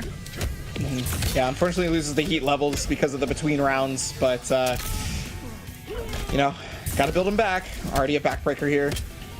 Yeah, we actually are. There it is again. Oh, yeah, we're seeing a lot of reversal, exactly like that, reversal command grabs. Thank you for showing off my point, Puma. But yeah, it's working out quite well. Monkey's being very respectful in taking his turn, or not taking when it's not his turn, I guess. Oh, there's the ground pound right there, though. And there's the teleport, and he knew again! Yeah, he is very, very good at that. I mean, it's a very strong tool from Terminator, so you got to be ready for it, but it's not easy to get a ton of practice against it, and this is not quite it. It needs one more hit, but it's going to be tough to avoid at least some chip here. Pokes him back. Don't get hit by the reversal command grab. Oh, okay, big launch in the corner. He can break away. Oh, that's it. That's it. The breakaway caused the damage scaling to reset because it got broken by the fatal blow, and that is going to be more than enough damage. Look at that. Almost 500, and Monkey puts a game on the board. Bonk, just to end it. Monkey with the absolute clutch fatal blow call. That was incredible and exactly what he needs, because now he's staying alive out here. Yeah, I really do feel like I mean, it's really hard to say, especially, you know, the fact that we haven't seen these players play all that much, but I do really wish that he'd stuck with Jax the whole way through, because it does look like his Jax is totally capable of running away with these rounds. And the Sub-Zero looked maybe a little bit more uncomfortable, like the fact that he did drop the very first combo of the game, but you know, he's, like I said, he's still in here. He won the game with Jax. It's probably going to give him a little bit of momentum / confidence, but we're seeing a switch from Puma. That's surprising, because that Terminator was looking sweet. I don't think there was a huge need to switch off a Terminator, but maybe Puma has a feeling about this Aaron Black. This is one of the characters that they specifically said that they played.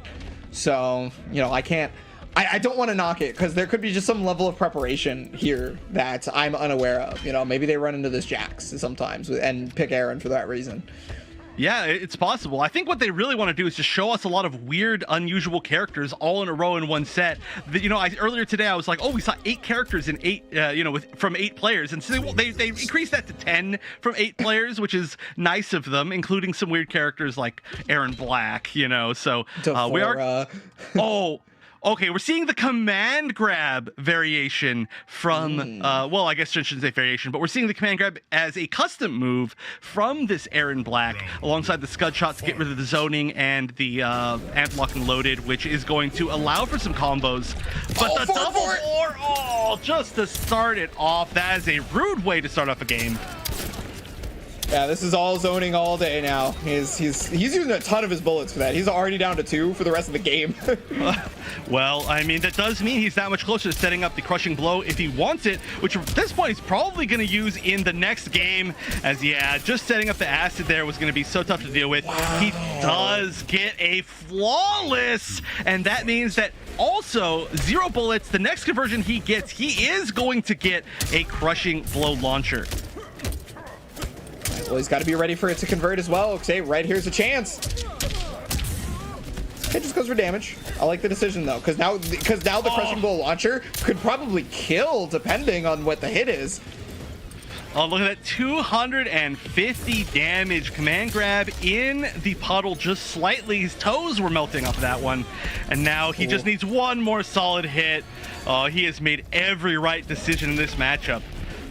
Oh my goodness, yeah, every right decision indeed. I think every forward 4 is hit, but unfortunately the fatal blow is not going to make it all the way over there. And now Monkey has nothing but a prayer to dream and a last breath, and there's no more defensive bar for any of it.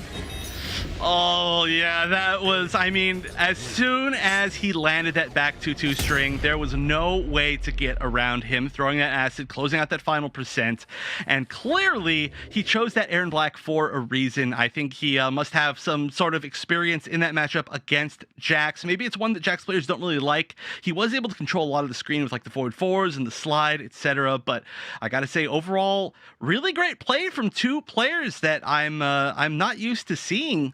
I mean, obviously, we did see Puma just bring out some incredible play from two very unusual characters, and I'm glad that we get to see them move on in this bracket as they're going to be taking on Tweety next. But also, I mean, Monkey showing us a very strong Jax that I still feel like he could have done a little bit better had he not switched to that Sub-Zero for that one single game. And I do hope that we get to see him either later on today or in another bracket in the future, because he's looking really good. Yeah, his ability to check those teleports was really strong. If he was able to react to maybe a few more of those running mans, things might have maybe changed a little bit, because there was so much damage out of Puma specifically from running man, as I feel like you guys saw just a moment ago. Yeah, I mean, running man, of course, is pretty much the main core mix-up tool from Terminator. So if you don't deal with it really well, then it's game over. But you know, it's always going to be a mix-up. And of course, we got to see right there the clutch that ended up with the win for Monkey, which was honestly a really, really good game. Just, you know, just not quite able to close out a few others. And just by the style of Puma especially, it's such an offensive style with both of his characters, not just the Terminator but also the Aaron Black. And so sometimes you just get run over, and it's not necessarily a bad loss, it's just somebody was playing more aggressive. But we do see Perfect Shinny taking out Zintai in the lower bracket, 3-1. So Perfect Shinny moving forward, maybe using Cetron, maybe using Melina, it's hard to know, but that does mean Monkey 2 is going to be taking on Illuminati. Oh, that's a really tough round one lower bracket match. Yeah, well, I mean, them's the breaks here in the Open Series. A lot of difficult matchups, regardless of where you are in the bracket and regardless of who fits where in said bracket. So, you know, you got to be ready for it. And you can get ready for it by competing in any of these Open Series matches yourselves by going to compete.playstation.com. That's going to allow you to have the one-stop shop for everything pro competition, Open Series. And, you know, even if you were somebody who doesn't think that they're terribly strong just yet, by entering these brackets and getting all that experience, that's the thing that you're looking for, and that's how you're going to get better. So I implore you, compete.playstation.com, or you can enter through your own PS4 yourself. Yeah, and just show up and show me cool things, you know? I'm seeing so many players. First of all, I'm really hyped that we get to see a whole bunch of players from Cali, but also that I didn't know, but then also that are playing really cool things. I mean, we just saw a really sick, like, Jax from Cali, we saw a really sick Terminator, and we saw a really sick Melina. But of course, now I know Perfect Shinny quite well. But regardless, yeah, please, please, please sign up. But that being said, we are now done with our first 4 quarterfinal matches, and we are trying to get our semifinal matches set up. But in the meantime, while we get all the players wrangled, we're going to be going to a very short break, so don't go anywhere, because we'll be back with the upper semifinals right after this.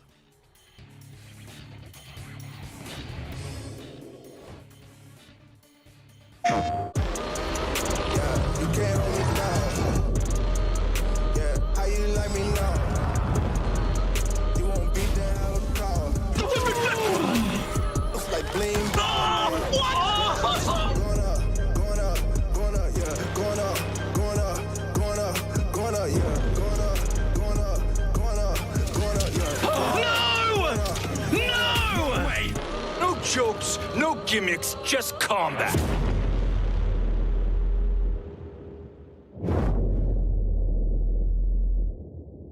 PlayStation.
And the quarterfinals are finished here at the PS4 Tournament's MK11 Open Series March monthly finals for North America. That is quite a long name, but like I said, our quarterfinals are done and we're moving on to the semifinals. We have had some players here that I think not many people are familiar with, but they've all shown off quite a bit.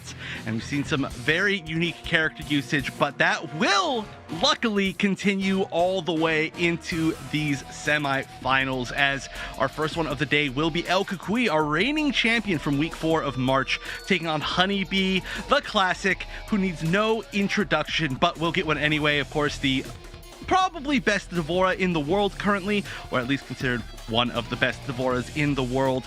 And then in our second match, it will be Tweedy, our many time champion here, of course using his signature Garrus, taking on Puma, complete newcomer who showed us off an extremely aggressive Terminator and Aaron Black so far, but I get a feeling has quite a few other characters up their sleeve, and we may or may not see them, who knows, but that's, like I said, our second match of the day, so we need to move back to our first one. Yeah. So El Kakoi, our previous weekly invitational champion, is going to be going up against Honey Bee. So El Kakoi, we got to talk a little bit about him specifically because if we are correct on how many people have won an open series in NA so far, that would have been his first, right? So hot off of that moment, hot off of finding maybe even a main, quote unquote, Cetrion, I know. That's a big deal. Honeybee coming in with the Devora, of course, having a really rough start in versus Perfect Genie, having to deal with that Melina, who just apparently just had a ton of matchup knowledge. And I mean, the chat fixed itself with Koi, 78% at this point.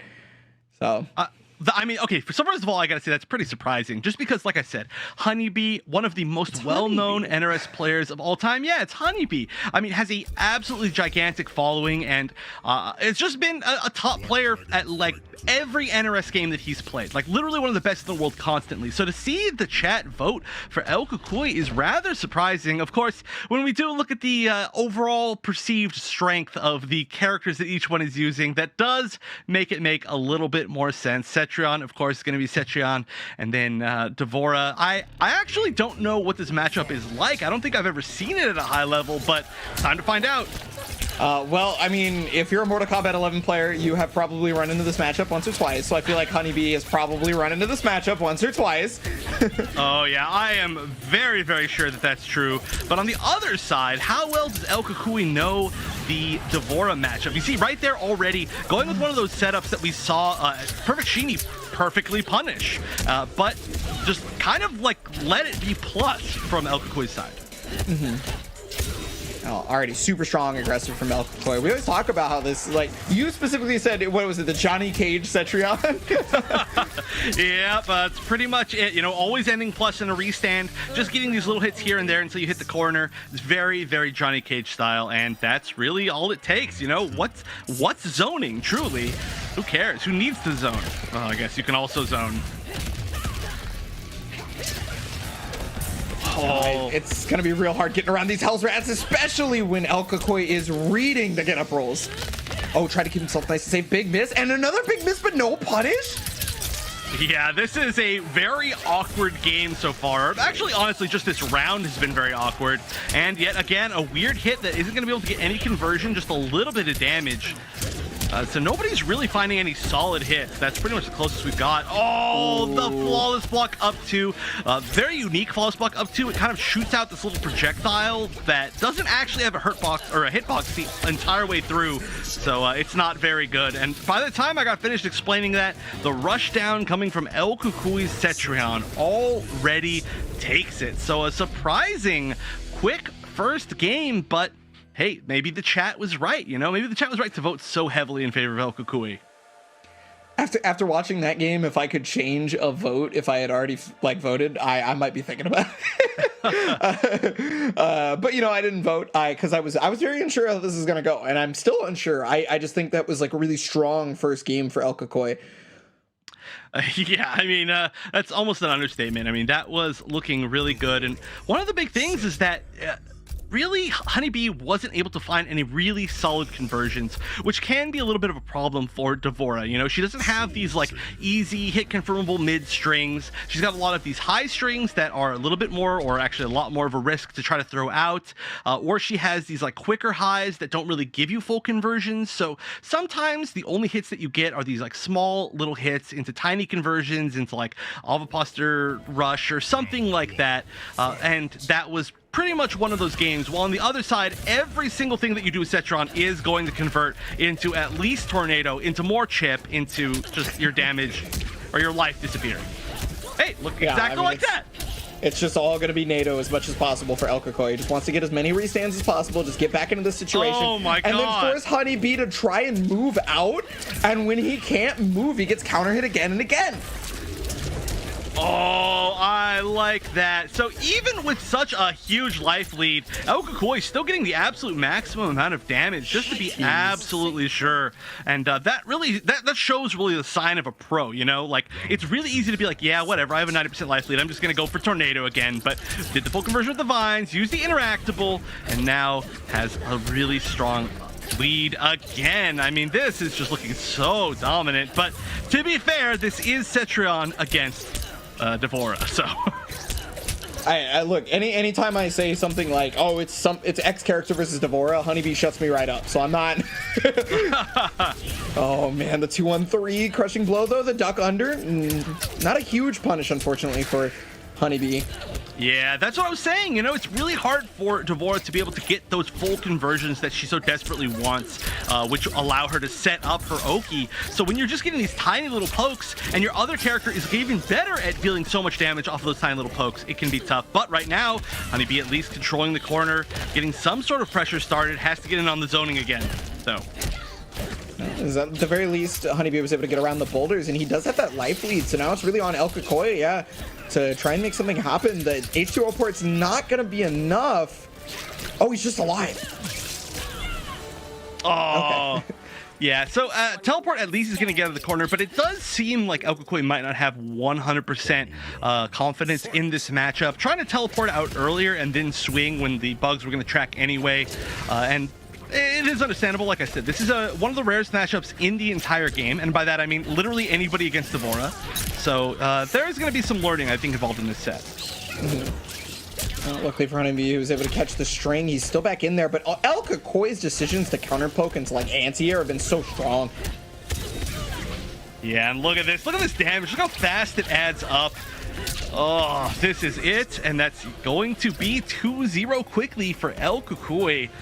And yeah, he is just not crumbled under any sort of pressure, despite, you know, whether or not he actually knows a whole lot about the matchup.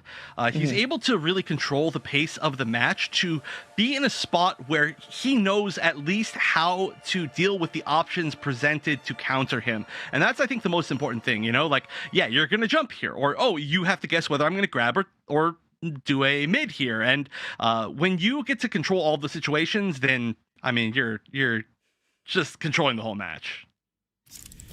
Yeah, I feel like it's one of those things where matchup specifics will never come into play because of what El Cocoy is bringing to the table.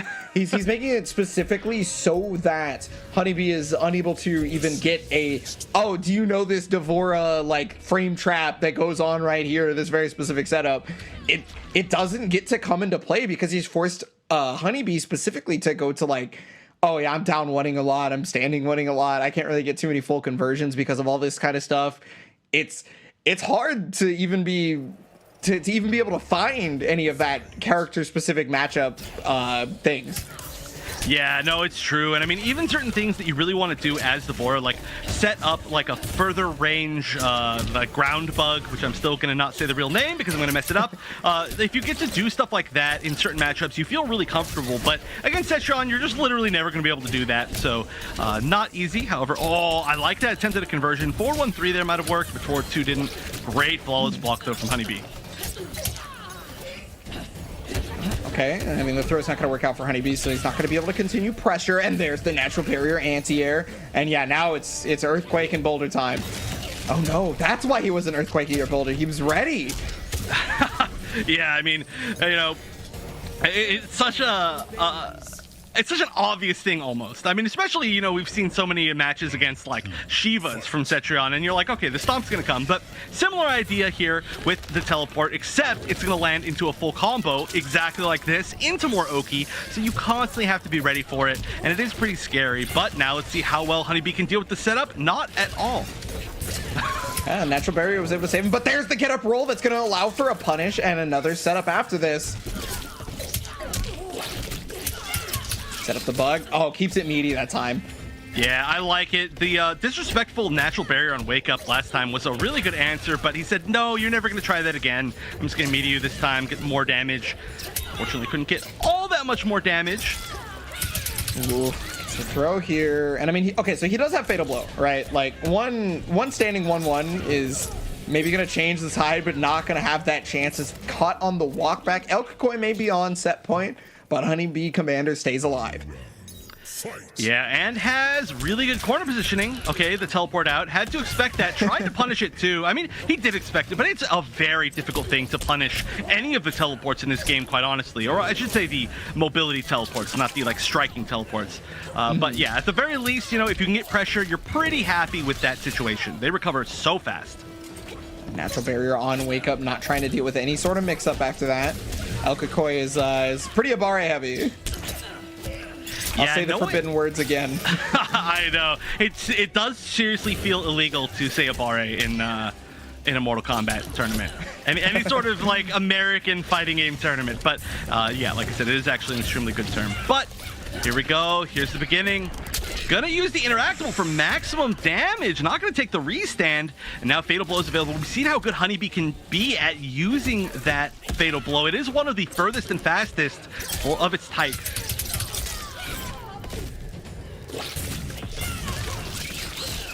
That time expecting the natural barriers. Got the setup now. Kind of neutral jumping. And oh, there's the fatal blow. Yeah, you know, El Kakoi had very specifically been just going to buttons directly after a backup from Honeybee. It had happened so often. So I think Honeybee was just finally ready for it, you know, in a way that could be done safely. Yeah. Well, I guess I can't say safely, but... Well, actually, it was safely because the ground bug was out. So technically, it was going to cover him. It's very similar to that setup that he uses that throws out the teleport and then gets that covered by the multiple hit ground bug, the amplified ground bug. But this time, it was with Fatal Blow. And yeah, it's a lot of different setups that he has to stop people from pressing a lot of buttons, which is something that people tend to like to do against these D'Vorah setups. And you can see that, honestly, sometimes pressing buttons work. We saw the Wake Up natural barrier. We've seen Wake Up jabs. It's just been a whole bunch of different options to kind of disrespect these setups, but you disrespect it enough and eventually you're getting punished. So we are going to see, it looks like the return to the Cetrion, which does make a lot of sense. You know, he was just one hit away, just baited like one more thing that would have been it. But yeah, just hopefully for, well, I mean, I guess if we all want to see more D'Vorah, but hopefully for El Kakoi, that momentum from that last round doesn't just continue on. He's back to off-brand unjust. Actually, you know, this is a battle of two brothers whose brothers are actually both out of town at the same event currently. Weirdly enough. Yeah. So while the other brothers are away, I would say more low-tier brothers are playing, but now he's a Cetrion main, so I can't say that. Shoutouts to Biohazard and the Mighty Unjust, respectively. Yep. I talk a lot about how brothers are just broken, and we shouldn't allow brothers to enter tournaments. I think it's the only fair way. They're all way too good.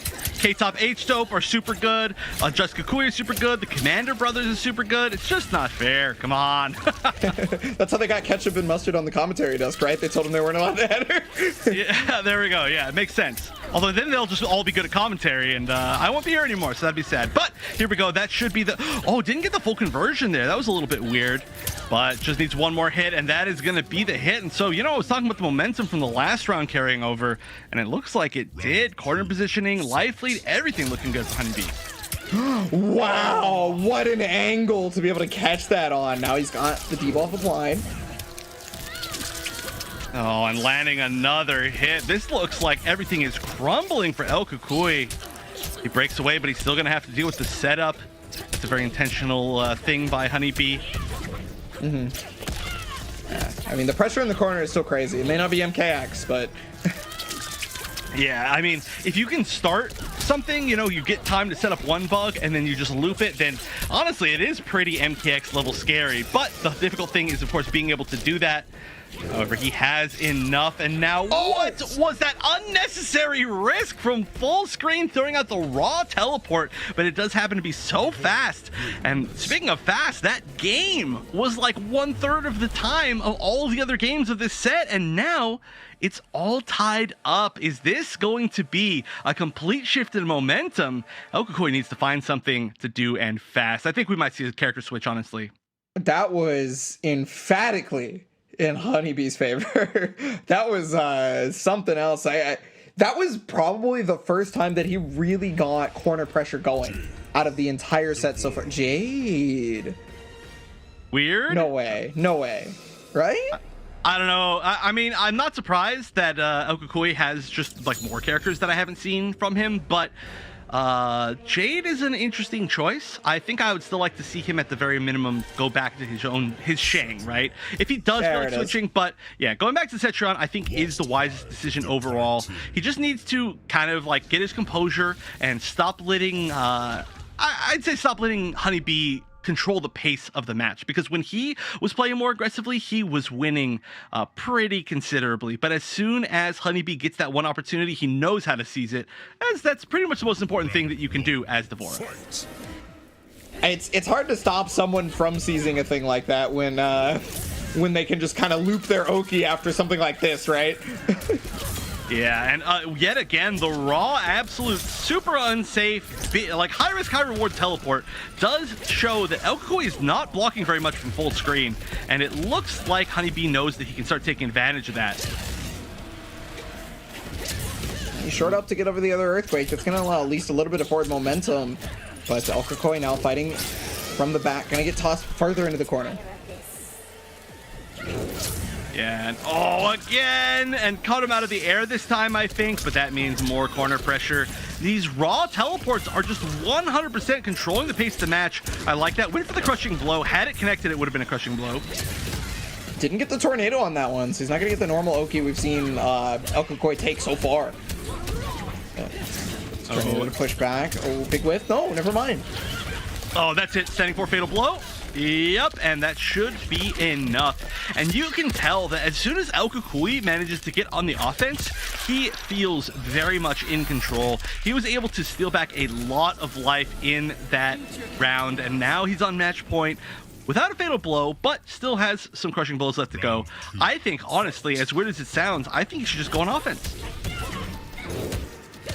Probably a good idea. Oh, there it is. Finally, the teleport getting punished. But there's the armor breaker on top of that. El Kukui. That is a great way to start. However, Honeybee. Yeah, I mean, it was a great way to start, but maybe not the best middle part. Now he's going to have to get out of this pressure. He has a little bit of room to walk back, and there we go. That was a really strong teleport. Great patience, and now the offense begins again. Get restood, and the chip damage just adds up more and more. Fatal blows available, but Honeybee's going to have to make more than that No way! Make the comeback is what I was going to say, but just a heavy read. Catching out the forward one. It's a normal that we see all the time as one of the main approach tools from D'Vorah, and such a perfect read from El Kukui after Honeybee almost made the 3-game reverse sweep. El Kukui, he went back to character select, he thought about it, he changed his play style, and manages to win. So he will be moving forward to the upper bracket finals, getting one step closer to getting a repeat win, which would also be his first win of a monthly final ever. But of course, it's always really fun to watch the D'Vorah coming out of Honeybee, and he's still going to be in it. That was still the upper bracket, so he's still got a second chance at life.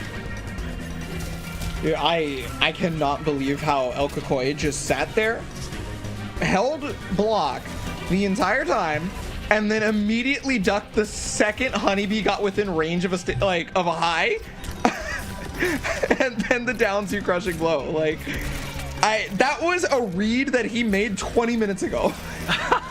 Yeah, I very often talk about how somebody can make a statement at the very first moment of a set, but you can also technically make a really big statement at the very last minute of a set, where it's like almost an unnecessary way to win the entire thing, and that was that right there. So like, if they do play again, I think automatically El Kukui is going to be feeling really good about how he ended there, but that means that Honeybee's moving on to fight Illuminati. Oh, I would pay money to watch that match, but unfortunately it will be off stream.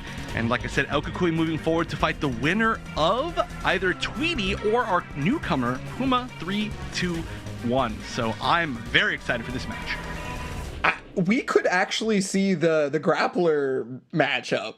We could see Terminator versus Geras. Like, that is a total possibility. I feel like he might go to Aaron Black specifically, but I don't know. We'll see here. Yeah. Oh, of course, Tweety, I would still consider Garrus always a grappler just because his throws are so good. But of course, Tweety doesn't use the command grab, so we won't see the true grappler mirror, which is unfortunate. He's a brawler, whatever term you want to use. Hey, his normal grabs are so good. Like I said, I still consider him a grappler even when he doesn't have the command grab. But it is entirely possible. I mean, you know me, I always want to see more Terminator, and that Terminator was looking super clean in the first set, but again, we have a whole bunch of different characters in the survey, the player survey that we talked to the players in, that Puma listed, and so I truly don't know. Lot. Yeah, it's just probably just one of those players, there are a lot of them, like El Cacoy, for example, almost went Jade. Good choice not going Jade, by the way, but yeah, just probably one of those players who just honestly has a lot of fun with the games, who just wants to play a lot of characters, especially when if you play a bunch of characters and the choices you choose are like Aaron Black and Terminator, you're not necessarily just like somebody who's just choosing characters to win matchups. You're choosing because you want to play. So I expect that regardless of who we see picked, it's going to be a fun matchup to watch, but it's going to be very hard to crack Tweety's Garrus, an extremely solid character. And all right, we are going to see the Terminator, so I'm pumped. All right, Terminator Garrus, grapplers and brawlers. They're both of them. Yeah, I mean, both of them have like some overhead low mix-ups too. Obviously, I would say Terminator is way more based on overheads and lows, but there's grab mix-ups. This is going to be just a weird match in general. I think that was the same variation, although I actually wasn't looking at past by a little. It was the same variation for Terminator, yeah, and Tweety is playing the Tweety variation. Yep. All right, so let's see how this goes. And starting off with a command grab, so one locked and loaded. It's going to need a few more before you get to that KB. And good call on the new jump splash. Amplify, but there's the immediate breaker. Doesn't want to have to deal with it. Okay, mix-up time. It's the overhead. Oh, and this is going to be, of course, a giant part of the matchup is going to be the sand trap. Oh, catches him trying to jump away. There's going to be a big combo. Oh my gosh, that's like seriously like 60 damage as just an ender at the end of that. Sand trap is such a good move, and you see exactly why there. But using the short hop knee, one of the faster short hop overheads in the game, just as a little bit of a mix-up tool. Again, we see so many defensive reversal command grabs from Puma. I love it. Speaking of reversal grab, it ended up there it is again. It'll never stop. It's always going to show up. Running man right there. Gonna have to deal with the mix-up on that, but yeah, just kind of blocks. Oh, that was cool. He actually ran far enough that he probably could have got the crushing blow off of the grab and then didn't do the grab, which is a really nice mix-up, honestly, within itself. But Tweety reading correctly. And here we go. Yet another, and that's the crushing blow. Gonna break away, but no more defensive bar against a mix-up character like this, and that should be it. Assuming no drop. Yep. And that was a very strong round from Puma. I don't know who this is, but maybe I should. Maybe I'm just not up to date with all the players because this person's playing really well. Yeah, exceptional right now. Tweety getting the sand trap on this one after the shotgun, though. And there's the Tweety special, as you so succinctly put it earlier. But yeah, so immediately, though, we already have a Puma special also, which is defensive reversal command grab, and he uses his special immediately afterwards.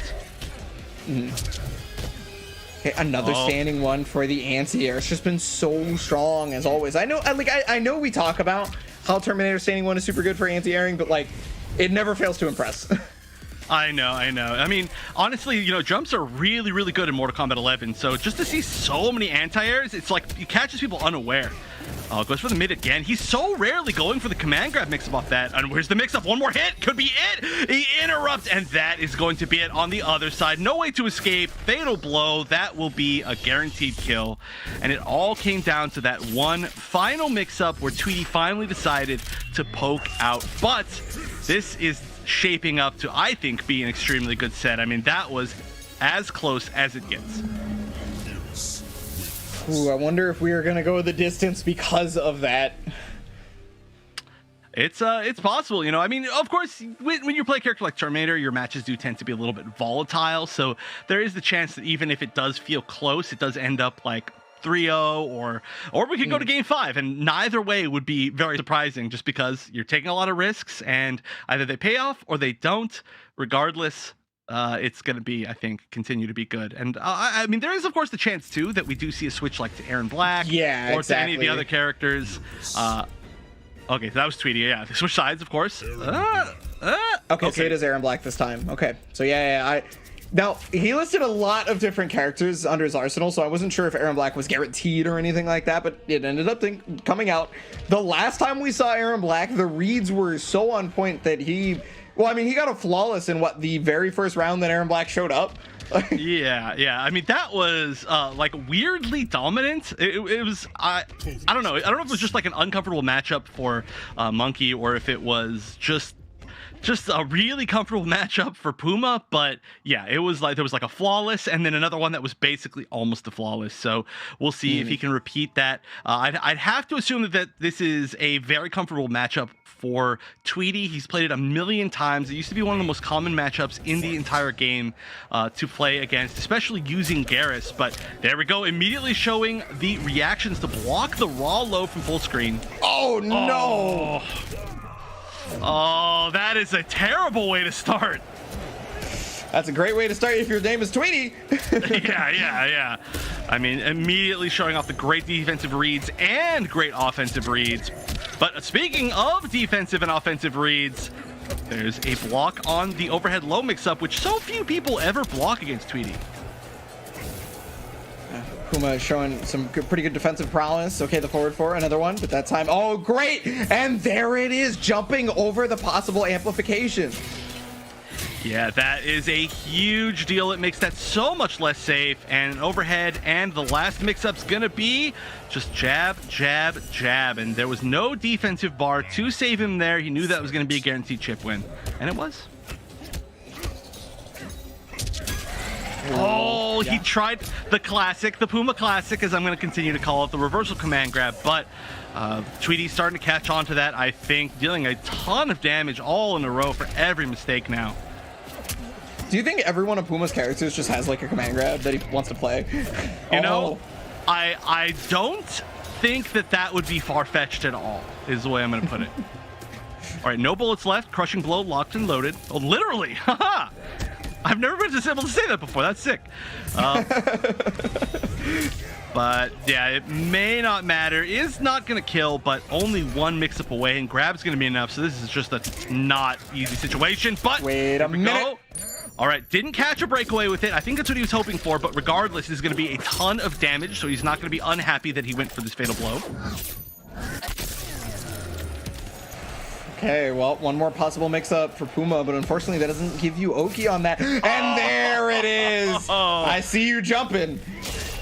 Absolute max range, and yeah, like you said, it doesn't give Oki, and that is always going to be one of the biggest issues with landing fatal blows. I mean, some of them do give you a little bit better Oki, but generally ending a comeback situation without killing and a fatal blow means that your opponent is going to get some space, get some time, and then maybe get an opportunity to fatal blow you back just like that. And so we're seeing a 2-0 so far from Tweety, and Puma's been close, but he just hasn't been able to close anything out. And I do kind of hope we get to see the Terminator again, but hey, we might see a third character, or we might see just a rematch.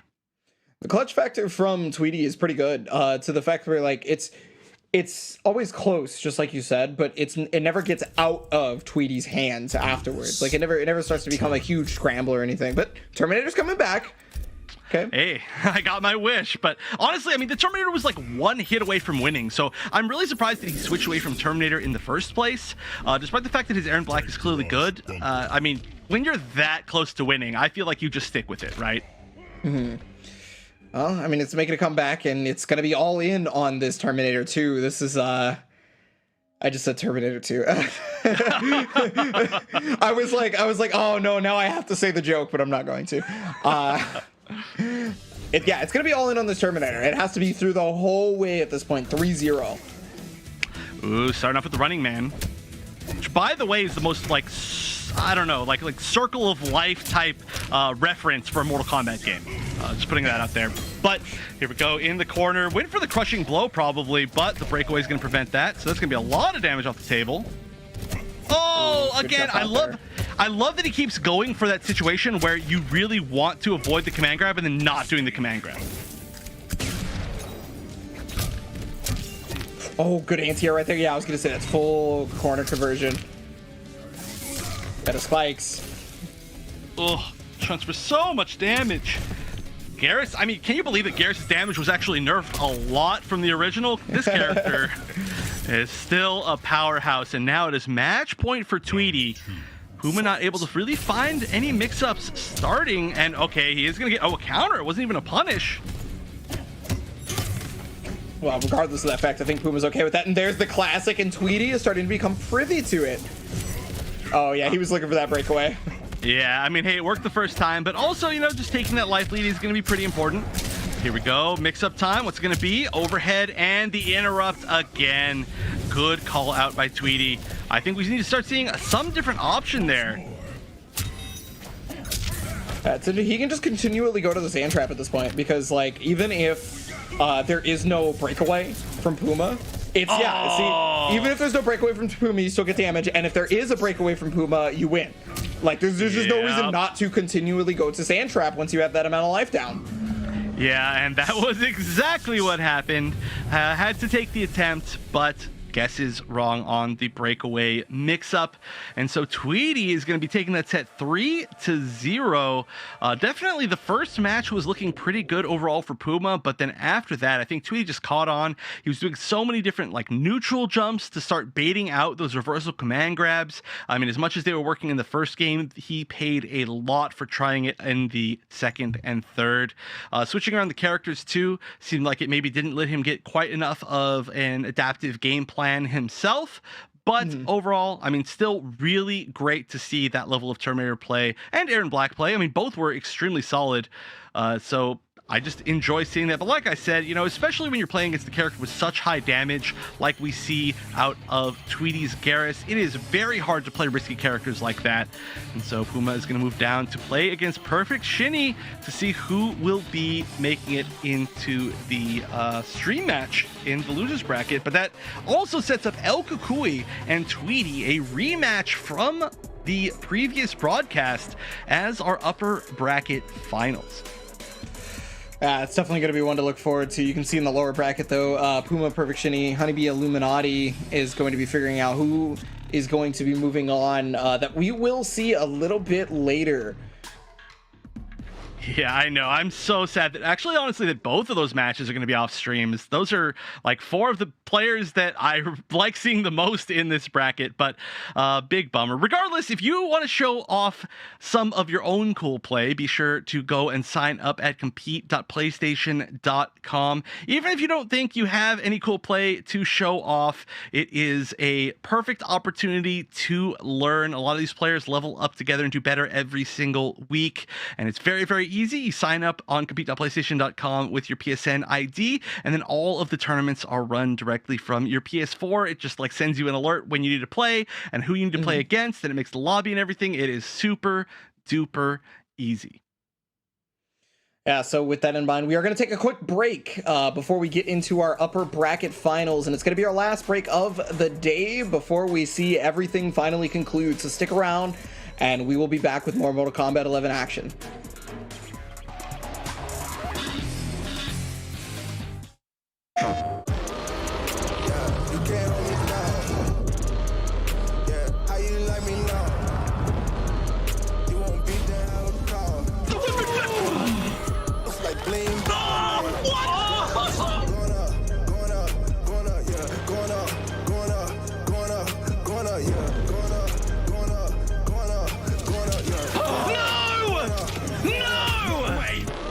Jokes, no gimmicks, just combat.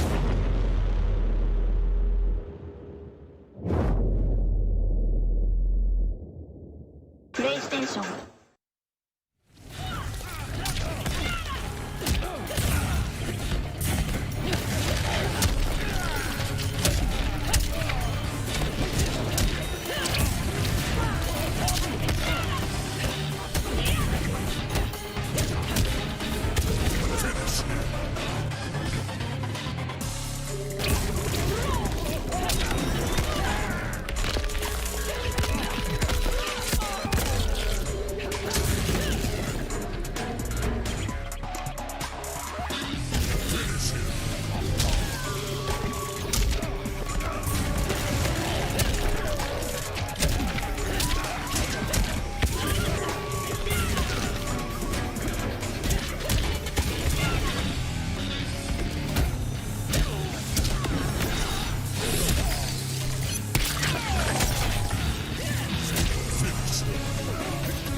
Break's finally over, and we are back with what's going to be our upper bracket finals here in the PS4 Tournament's Open Series for Mortal Kombat 11.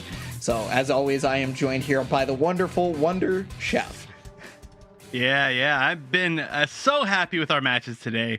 Honestly, North America tends to have a little bit more of like a homogenized like set of characters, but today has been a real treat. We've seen a lot of unique characters, a lot of unique players. Just everything about this is been very, very cool. So I'm glad, and we are at least going to see a little bit more, but we are, of course, going first to our upper bracket finals. El Kukui and Tweedy. El Kukui, of course, the reigning champion, taking on Tweedy, who is a multiple-time champion, has definitely won the most out of any of the players in this bracket today. Actually, the only one aside from El Kukui who has won, but this is another opportunity for El Kukui to really show off this Cetrion, and it's an opportunity for Tweedy to kind of get this run back, as he has now lost. This is the matchup that he lost in last week, where El Kukui finally won his first ever Open Series, but Tweedy can try and stop him from getting his 2 in a row and his first monthly finals win. Yeah, it's a hard-fought battle with the way that El Kukui has been looking this entire bracket, and even 3 days ago, right? During the weekly invitational, it was looking hard-pressed to find anybody who could fight El Kukui at any point in time. Tweedy was even in that bracket at the time as well, and you just mentioned that they had played. That was a matchup that we saw, and it wasn't super strong for Tweedy. I feel like that had to have gone to heart for Tweedy. And kind of take a look at those VODs and be like, yeah, what do I do to get around this? It's really hard when a Cetrion player has not just the zoning tools, but is really strong up close, like El Kukui is. Yeah, it looks like that could be a little bit of a problem matchup for Tweedy. Also, the last time that he ran into the Mighty Unjust, where they normally have a pretty close rivalry amongst their matches, the Mighty Unjust did kind of run him over with the Cetrion. And of course, a Cetrion being a problem match for somebody, not a huge surprise. Cetrion is Cetrion, of course, considered probably the best character in the game. But, Tweedy is a very accomplished player and is definitely going to have some sort of option back. Plus, I think Tweedy overall is looking a lot better than he was 3 days ago. He did, he did go out a little bit early in that bracket, but today, definitely not the case. So we'll see if maybe it was just a bit of an off day and he will be able to get this run back, or if El Kukui will really kind of establish his dominance even more so. Yeah, so coming into it, first game here, upper bracket finals. One thing that we are going to watch out for specifically is, you see that Hell's Wrath, that laser beam right there? If El Kukui puts that in an incorrect spot, Sand Trap is coming, and it's not going to be a good day for El Kukui after that. Interesting kind of tactic here from Tweedy, moving himself all the way to the corner, and that can pay off a lot considering how many side switch options Garrus has. Sometimes putting yourself in the corner is essentially putting your opponent in the corner off of one good read, but also if you put yourself in the corner, well, okay, that might be the good read, but if you put yourself in the corner, there's a good chance that Cetrion will just rush you down. Oh, good interrupt. Throw. Yeah, reversal throw. It's not Puma, but it is a viable tactic. Oh, and the short hop. That's the way to close it out. But yeah, great matchup knowledge already being shown from Tweety, using the down one to interrupt the forward 2-4 into Tornado, which I didn't actually know you could do, but I'd have to assume it's a 6-frame normal only interrupt, and Garrus does have one of the very few 6-frame normals within its down one. Yep. So it's a real nice down one too. It's not just fast, but the hitbox is crazy. Yeah, it's fast, it's far. If you do hit, then it jails into a lot of really good mix-ups. But right now, Tweety putting himself in the corner to get this mix-up. Ooh, now this is a chance for a comeback, but that chance is kind of gone here. It's going to be very, very tough at this point. That's what we were talking about at the very beginning of this. It's like, if you see that Hell's Wrath in a poor position, it can get punished by the sand trap pretty easy, but that was an unfortunate flawless block punish right there. It did have a big whiff. There's the H2O port. Yeah, I think what he's trying to do is negate that Tweety game plan by just teleporting to him. Yeah, and okay, gets the poke, and the pressure is beginning. Elkakoi does have Fatal Blow, so this isn't a chance for a comeback. Oh, and the chip and the slight amount of damage from zoning adds up to be so much, but wow, reversal counter. That means that he actually attempted to do something right there rather than just blocked after the Hell's Wrath. A pretty risky option considering the presence of Sand Trap. 4-3-2 is the opener here, and there's the sand trap. And I think it caught, I don't know if that was actually a, that wasn't a punish, it's a counter. Yeah, so caught something there from Elkakoi. But this is a lot of damage in the corner. Gonna go for the full crushing blow, and you can see that's already over half of his life gone. The Tweety Classic gonna just add more onto that. Elkakoi has Fatal Blow, but he's not gonna get an opportunity. That's gonna be the entire thing, and already Tweety starting off strong with nearly a flawless in this third round. That was much, much better from Tweety. You already saw that he had a game plan going into this at the very beginning, because you saw he walked himself into the corner. He had an idea of what he was specifically trying to go for versus Elkakoi's Cetrion, and he actually ended up executing it very well. Yeah, it was, you know, like I said, sometimes when you corner yourself, you allow your opponent to get close to you, and then you can switch sides with them pretty easily. Even though it didn't necessarily work out, I do agree that it showed that he had some sort of plan in place, which is, I think, a lot more than he has in the previous Cetrion matchups that we've seen over the past few weeks. But it's working out, and we'll see if there's any sort of adaptation on the side of Elkakoi. He just, in some of those rounds, he just wasn't able to just really land a single solid hit. I mean, sometimes it's like that too, because when you're fighting against Garrus, you know, and you get stuck in the Oki blender, you're getting a single solid hit is really hard. And for Cetrion in particular, a single solid hit is a weird statement, I guess you could say, right? Like she gets like a really quick combo into a restand. It doesn't really feel like there's a whole lot unless she gets like the crushing blow. And there's that interactable cancel, and no boulders for you, son. Oh yeah, that is gonna be one of the scariest things to deal with as pretty much any zoner in the entire game, just the threat of that sand trap. But the grab is going to be a nice option here, and this is corner positioning. Now what is Elkakoi going to do with it? Looks like just pressure. Ooh, scary. That could have been a sand trap. Oh, that's possible. Yep. Oh yeah, that is going to be a pretty big punish too. We are going to see the pretty quick breakaway, but the down two is still going to get a lot of damage, and now there's no defensive bar on Okakoi's side. Yeah, he just went for the guaranteed damage on that. It's going to go for the... Oh, okay, regular throw. That's good Oki here. Oh, no. Yeah, that's death. For sure death. Could get way, way more if he still wanted to, but Tweety really taking control of this match. Elkakoi just needs to, I don't know, just maybe take a moment and try to figure out what exactly he needs to change, because this is looking pretty one-sided compared to the previous weeks. Yeah, this is a huge surprise to me. I definitely thought it would be a lot closer for sure. Oh, great forward three. Always buffers that into the sand trap just in case it hits, in case he catches somebody moving forward, but gonna get the full combo in the corner. 409. That is so damaging. No armor breaker and only really an amplification there. Oh, but the down two? Okay.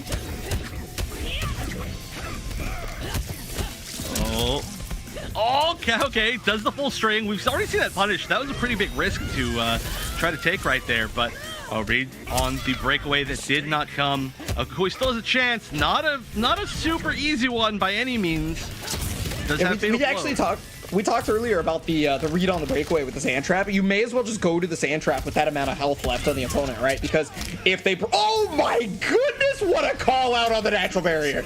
Oh yeah, there are certain matchups that, like I said, Tweety's been playing this character since the dawn of time, essentially. And certain matchups, like, for example, Aaron Black that we saw earlier, or like Cetrion, there's certain things that he's going to be extremely comfortable in, and one of them is going to be dealing with Natural Barrier from back in a time when Natural Barrier was the main go-to option on block off of most of these strings.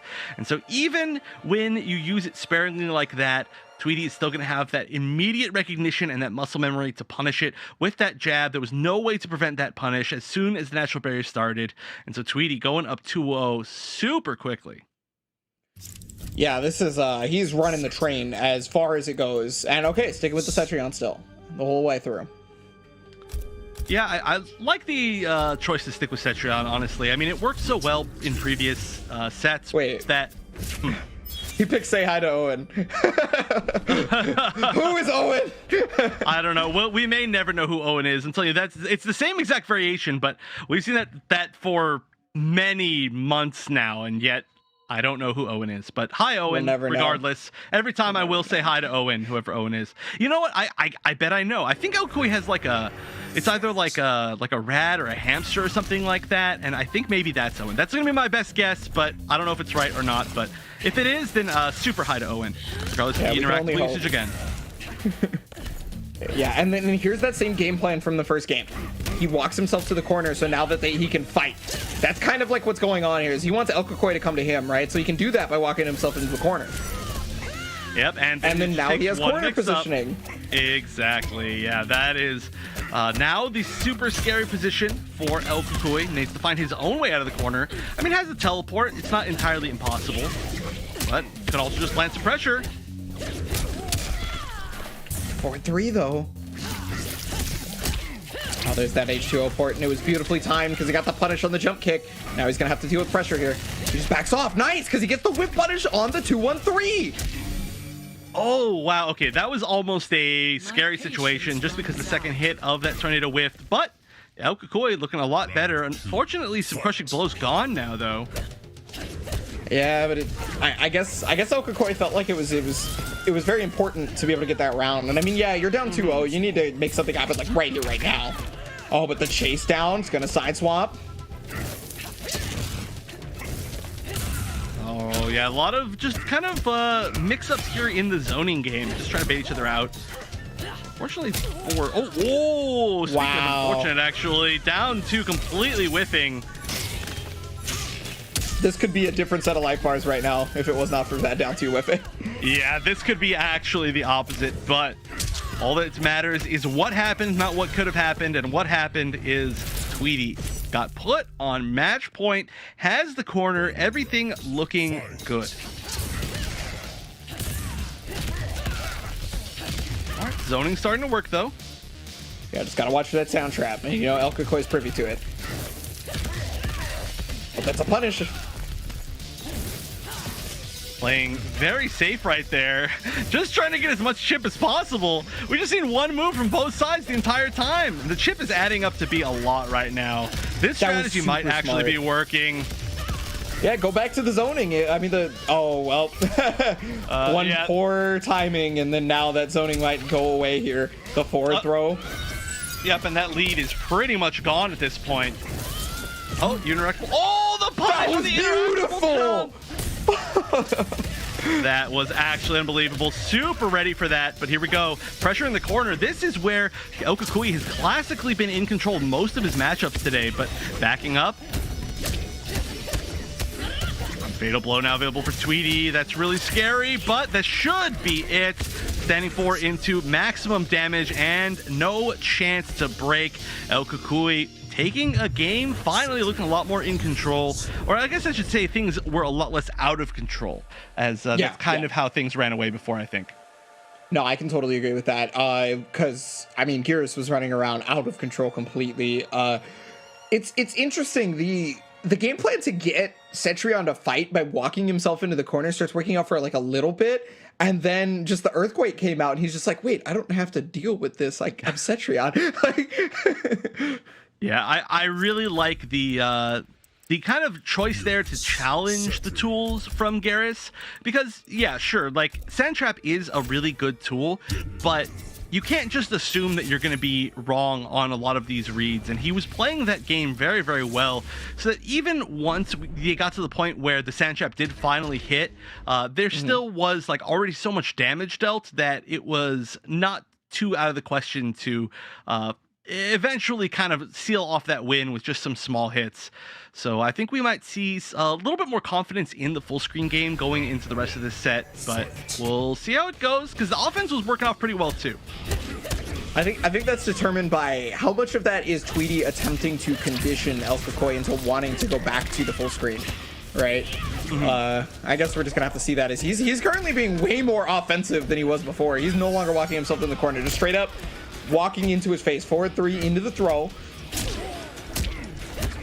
Ooh, weird trade, but pressure now beginning from El Kakui. Oh, good call out. Yeah, that cancel on the ground pound is minus. As fast as it looks, it's just a kind of quickly recovering thing. What the heck? He just got straight up grabbed. That could not have been intentional from El Kakui, and I don't know why it hit Tweedy. Meaty. That was like super meaty. Like it was already active as he was getting up. That was really weird, but hey, we take those. Yeah, whatever works. You call that a martial art? Whatever works. Ooh. I like the addition of the rock throw right there. That actually had a lot of damage, but oh no! That's death, right? That is death, yeah. As far as I can figure, I think that's more than enough, just barely. But great googly moogly. Might change everything. I mean, that was looking so in control, and that was like literally max range. Like that just got the very, I don't know, tip of her finger or something. That was just barely enough to get her. And now Tweedy gonna take the advantage in this round 2. Yeah, that was super unfortunate for El Kakoi. He's got to be able to get that composure right back, and it looks like he's doing okay in terms of composure. Yeah, I like that so much of the zoning game in this matchup is literally just both of them jumping around until somebody commits to something, and then the other one gets something for free. It's just silly looking. Oh no, the Tweedy Classic. Here we go. Tweedy special. 1-1. I mean, luckily for Kakoi, okay, I was gonna say that he got the corner because of it, but now he's right back into it. Oh, doesn't get the whiff punish. That was really scary. And yeah, good usage of natural barrier from a range where 1-1 isn't going to punish, because you're already seeing that happen so much. Ooh, didn't get a full combo punish, but here we go. This is scary. No fatal blow available for Tweedy, so he's not going to get as easy of a setup, but one conversion can be fatal blow on the other side. I mean, for El Kakoi, he wants to be able to take this round without having to use it, but I mean, if it happens, it happens. You just got to be able to take the round. Yep, and this is getting scarily close to Chip, and is it he did it again? Yep, he did it again. That's the second time he's gone to Earthquake, cancel, back into Earthquake as quickly as possible, because every other time that he's done the cancel, obviously it's negative, and, you know, Tweedy is looking to be able to move right there, but you actually can't. I feel like El Kakui is getting more and more confident in this matchup as time goes on, and I'm really curious if they, regardless of who wins or loses the set, what's going to happen if they play again. But I mean, look at this. His zoning looks more confident, his rushdown looks more confident, everything is looking so much better all in a row, and that's 2-1-3 crushing blow. This could be breakaway. He's just going to go for maximum damage here, and this might honestly be it. This is a super hard to deal with Chip situation. He's got more defensive bar left, and that, oh no, that could have been it. He didn't go into a special. Wait a minute. Makes this comeback. No. Oh. I believed for a second. I genuinely believed for a second. I know it's a whole life bar, but it is Garrus and it is Tweedy, and we have seen the multiple crushing blow comeback many times. But like I said, I think El Kakui just unlocked the secret to this matchup. Like at the very beginning, he was just confused. He was like, what range do I play in? Like Tweedy has like figured out this matchup, but now, you know, he's doing all the stuff with the ground pound cancels, and he's finding better moments to throw out the Hell's Wraths. And once he's inside, his pressure is safer. You know, he's not using natural barriers at the range where the jabs are going to work, and everything is just looking so much more confident from El Cucuy. So I think that honestly, I feel like he's got a little bit of a mental advantage going into this very final game, but you know, never count out Tweedy. And we'll see. And honestly, I think there's a really good chance this could be a rematch in the grand finals once we get there, and that will be even more interesting. But of course, that will be seen later. So who wins this one is going to set up who gets that extra pillow in the grand finals too. Well, with the way Tweedy's been playing this day in comparison to about 3 days ago, a rematch of grand final seems very likely. This is not the Tweedy we saw 3 days ago, where it just felt like he was hard pressed to find any of the momentum that he normally can just easily grasp from the opponent. Oh, okay, blocks the sand trap, and yeah, you can just see how much more chip is being forced on Tweedy than it was in the last game. Doesn't get the full conversion, could have gotten a sand trap, didn't think it was going to connect, I think. And probably, now, yeah. He's getting his combo game started, though. No defensive bar because of these ground pound cancels means that the conversions are going to land for over 400 damage. Yeah, his character gets some good damage. Oh, yeah. And some good Oki off of pretty much every single knockdown possible. That is going to be a punish. Going to go for the full meter combo, which is a mix-up. And the grab is the follow-up this time. Well, I mean, the life totals are not terribly far off, and now El Cucuy has his Fatal Blow on deck. It's still easily doable, but Fatal Blow for both. Gotta watch those jumps now, thanks to, Gears' Fatal Blow. Oh, the conversion, but no conversion, I mean. The opening is what I should have said. Just a 1-1. I mean, the first one didn't connect, so it is understandable that you wouldn't convert off of it. And that's a really scary thing to just make a solid commitment off of. But at the very minimum, if there was a tornado, that could have been it, even just assuming it was going to be on block. And now Tweedy's on match point. Oh, the 4-2. Not going to actually be able to catch, though. Oh, there it is. Flawless block. Finally, he went to that option earlier, but unfortunately, it was just a bit too far the first time, right? The second time it worked out, but now the 2-1-3. And goes for the restand again. This time goes for the meaty. Goes for the full string, interestingly enough. Trying to probably catch Tweedy pressing buttons afterwards, which is something that he's been going to quite a bit. But the life lead this game is super heavily in El Cucuy's favor. However, Tweedy can bring it back really with one hit and a fatal blow. And at this point, he's like one meaty away. Oh, no. Any hit here. This is so scary. Well, okay, there's Fatal Blow for El Cucuy. He has a chance. Yeah, that's why you're going to see a lot more 1-1. So now Tweedy is going to start going to the down one, but the back throw.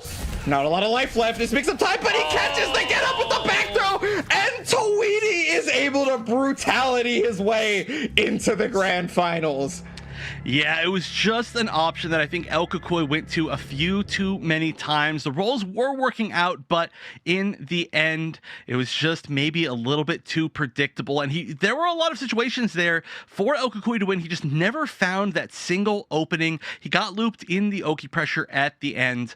But overall, it was kind of a back and forth set. It was clearly Tweedy dominating, and then it was clear control from El Cucuy. And in the end, it was Tweedy's, I would say, infamous clutch that really ended the entire set. But like I said, I think this could set us up for a really interesting grand finals if this ends up being the match. Of course, there's so many other good players in here that it's not guaranteed by any degree. But if they do, of course, Tweedy's going to have that nice extra pillow of the reset to adapt even more. But yeah, they just seemed like both players were, in my opinion, learning more and adapting more as the set went on. Yeah, that was an actual textbook example of two players adapting to each other as a set would go. Obviously, you can see it with El Cucuy making that 2-game comeback up until the point of the final game, Game 5. But then, Tweedy had to adapt at that point, right? It wasn't just all El Cucuy, and Tweedy was able to do that beautifully, especially with being able to figure out when the get-up roll was about to happen right here. Like, come on, dude.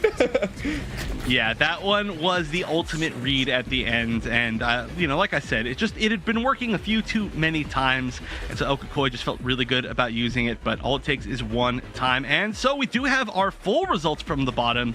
We did see, I think during the break, that Illuminati managed to 3-1 over Honeybee, so unfortunately no more Honeybee on stream, but we also see that Perfect Shinny managed to 3-1 Puma off stream.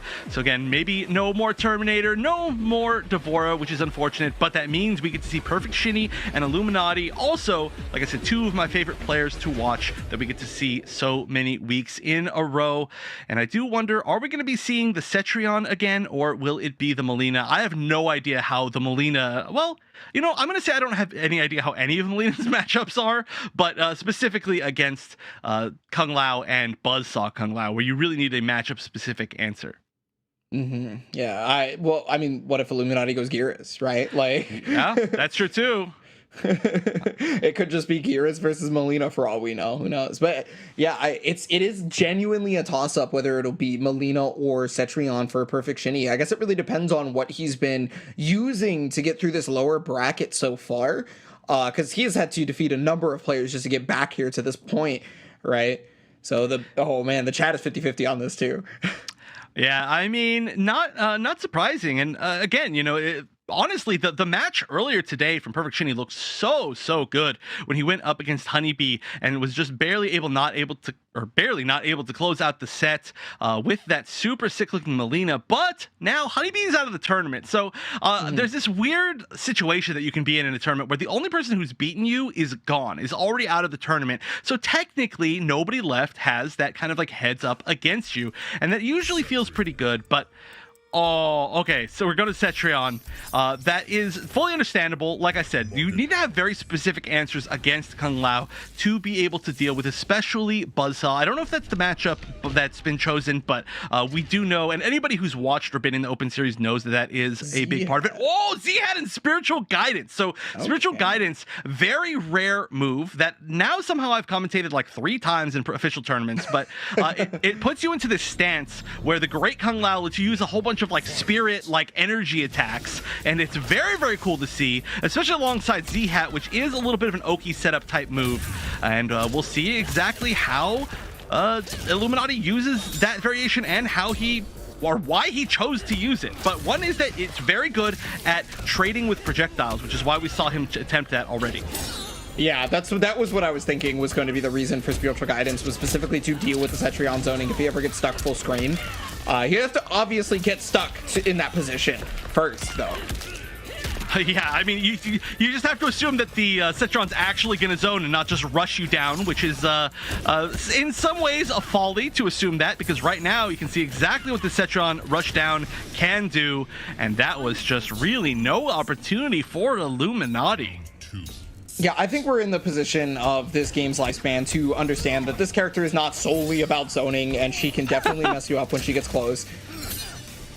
Yeah, she can do a lot of whatever she wants, really, and it's all about, you know, player really how they want to like express their own play style and how they want to play in particular matchups. And I do like the fact that we are seeing more rush down when this variation was probably chosen to try to counter zone. That may actually have just been a decision from Perfect Shinny, you know, maybe saw the variation, was like, okay, you know what, let's get up close. Yeah, and you can tell there's certain things like 4-4 that you can poke a lot more freely after when there's nothing like Buzzsaw or nothing like the Lotus Fist orbiting hats, just because the only threat here is that you're going to do something like raw spin, and that is just so much more risky. Okay, Z-Hat gonna forward 1-2. Oh, but it was not actually the hat mix-up. And now it's actually going to be scary to try and avoid chip on Perfect Shinny's side. Oh, great teleport. I can't believe that wasn't a punish, actually. Yeah, well, it was a super smart decision, and now, yeah, Illuminati is checking these teleports because he knows that Perfect Shinny is going to want to try to get around the chip damage. Oh, just needs one mid conversion, and yeah, how are you not going to get chipped here? Okay, I like the teleport attempt. There really wasn't too much else that you could do in that spot. If there was any sort of like projectile, of course, you were dead. No more defensive bar, but if the teleport caught the startup of a projectile, that would have been it. Just 1-1 into Fatal Blow, and that would have been GG, but now it's 1 round apiece. Oh, but there's the jump kick. Okay. There's a really good area there from Perfect Shinny that's going to allow him to fight out of the corner at the very least. Yeah, plus the damage added up quite a bit. Oh, yeah, the grab and the normal grab going to throw Perfect Shinny back in the corner, plus get that crushing blow. And look at that, the life lead has changed. Oh, there's that spiritual guidance. Keep himself nice and safe. Interesting. Yeah, you, oh, beautiful anti-air. I don't know if that's gonna kill or not. You know, I never do, of course. I'm sure the chat's gonna be close. Extremely tired of me saying that, but no, it's not. But we know how difficult the situation can be. The teleport is an available threat, and it's pretty scary, but just catching his toes as Perfect Shinny is taking game number 1. Wow, that was really hard fought. Like, it was... Illuminati was hard pressed to even use a lot of the spiritual guidance stuff on the situations that were required. It ended up coming up a couple of times, don't get me wrong, but it didn't really seem like it was... I guess it was the threat of the spiritual guidance that was the effectiveness, not the actual use of it. Yeah, it's just that, I mean, it probably did change up the play style that Perfect Shinny ended up playing. Like we saw, it was a lot more aggressive than maybe you would normally want to be against Kung Lao. But overall, the play style still worked. And yeah, you didn't get to see a whole lot out of the spiritual guidance. It does also increase your combos by a lot. It gives you a lot of really good meterless launchers that you normally don't get. Allows you to use 2 launchers in 1 combo. But again, not a lot of solid hits, so it didn't really matter. And we are going to be switching back to the Lotus Fist, which makes a lot of sense. At least it's gonna, you'll be able to like cover his teleports in, or once he gets in, it's gonna add 1 more layer to the stagger mix-up, and we'll see if it works out. But things are definitely gonna change just based on the variation change alone. Game number 2 coming in. They already a natural barrier to stop any sort of offensive pressure. Just that cancel. Oh, and good patience. Both meters on both sides are gone here for Illuminati. So you can't get huge combos, you can't get any sort of breakaways. Not that it's going to matter, which is a really good nice thing in this matchup, is that you don't really care about breaking away against Setchon in the first place, or your wake-up options aren't necessarily huge. It's not like she's going to be mixing up on wake-up, regardless of Perfect Shinny with a huge lead. Okay, another grab. Grabs have just been paying off dividends for Perfect Shinny. Yeah, okay, I don't know what's going on, but Perfect Shinny is just absolutely killing it right now. I mean, like I was saying, Perfect Shinny has made top 8 now 3 weeks in a row, which is already impressive within itself. But the first 2 weeks, you know, Perfect Shinny maybe did quite well, but only like within the first match. And went down to the lower bracket, then maybe lost off stream. So we only got a chance to see him maybe once every broadcast. But today is just looking like a much better Perfect Shinny than we've seen before. I say that though, and immediately Illuminati has taken a gigantic 60% life lead. Well, now that Perfect Shinny's fighting back, the life lead can definitely change here with some possible like pushback in his zoning. However, Illuminati back in there. Double spin. Oh, good roll behind, but not a full conversion on the string from Illuminati, which was really smart, allowing him to somewhat continue his pressure at least. And now it's a chip situation. This is going to be very hard to make a comeback from, but at the very minimum, as really anybody who's about to lose like that, you want to at least get as much mid-screen as possible. And so that'll set up for a stronger 3rd round. Oh, wow, actually ended up catching the dive kick. It was just not placed well enough, unfortunately. It's going to get that anti-air.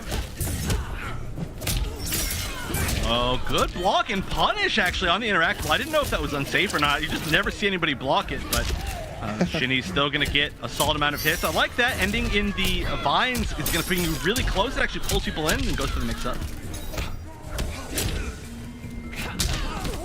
Oh, wow, instant dive kick after he saw. Goes for a little bit more pressure. This is really scary. Illuminati is just like slowly making his way in. Finally finds an opening and now just needs 1 more. But same thing with Perfect Shinny now because he's in Fatal Blow territory. Oh, reversal projectile. I like that a lot. Oh, Fatal Blow for both.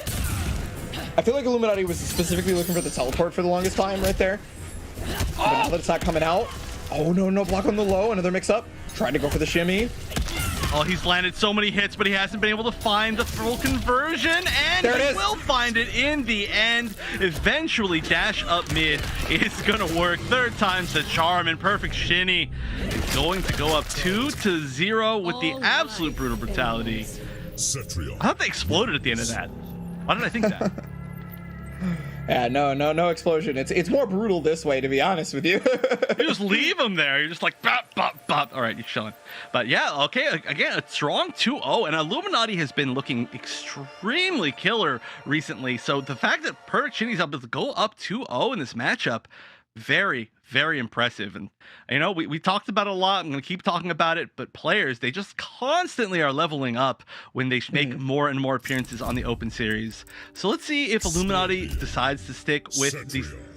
Well, no, the answer is going to be not going to be sticking with the same variation, because we are going to see a complete switch to Scorpion, maybe?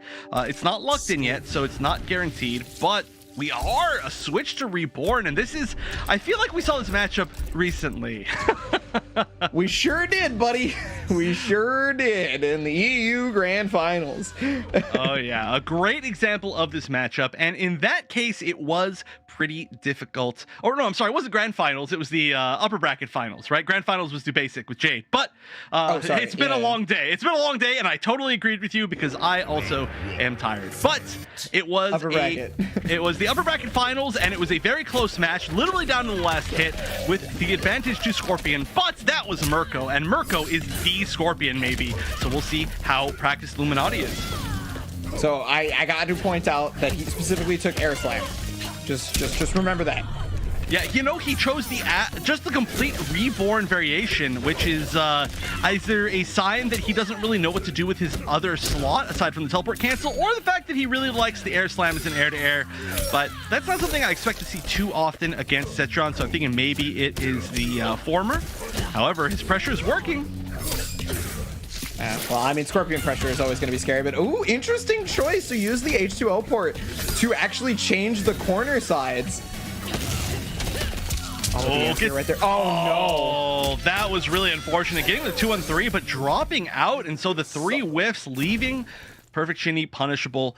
And so now Illuminati with the little bit of an edge up here. But, you know, this has to be 3 games straight with Scorpion. This would be a gigantic comeback, however. You know, not looking impossible by any means. It's actually looking really good for Illuminati right now. This feels like a pretty practiced Scorpion.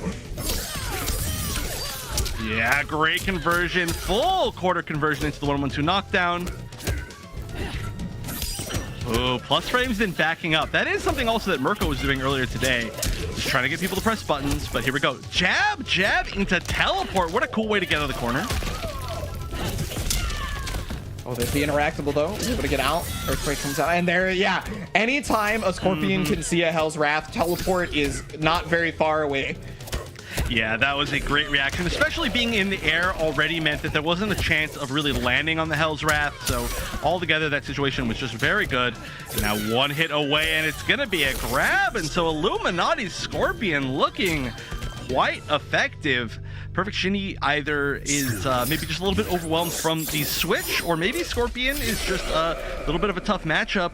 So we could see a potential switch either. I mean, I don't know if Melina would be any better, honestly, but at the very least, like I said, you know, there's going to be 2 more games to try and readapt to whatever this Scorpion is doing.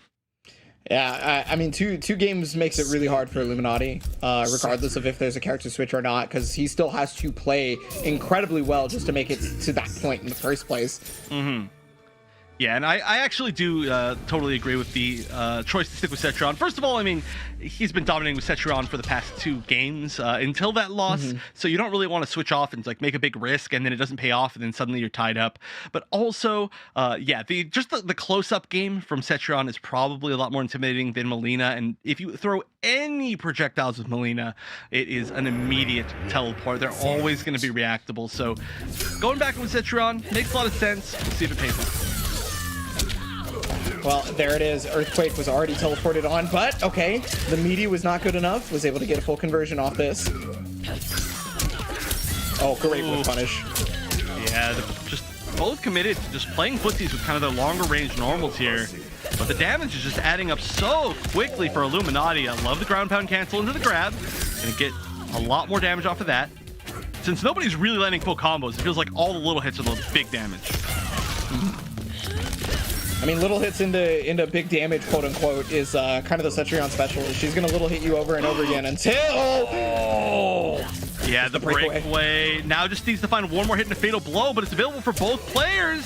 That should be it. Standing for in a fatal blow is all you're gonna need. Oh no! No. Oh, I highly underestimated that damage. That was much smarter than what I was saying. This is why I'm back here and the players are up there. The confidence to know that that was gonna kill without having to spend the fatal blow. Amazing choice from Perfect Shinny.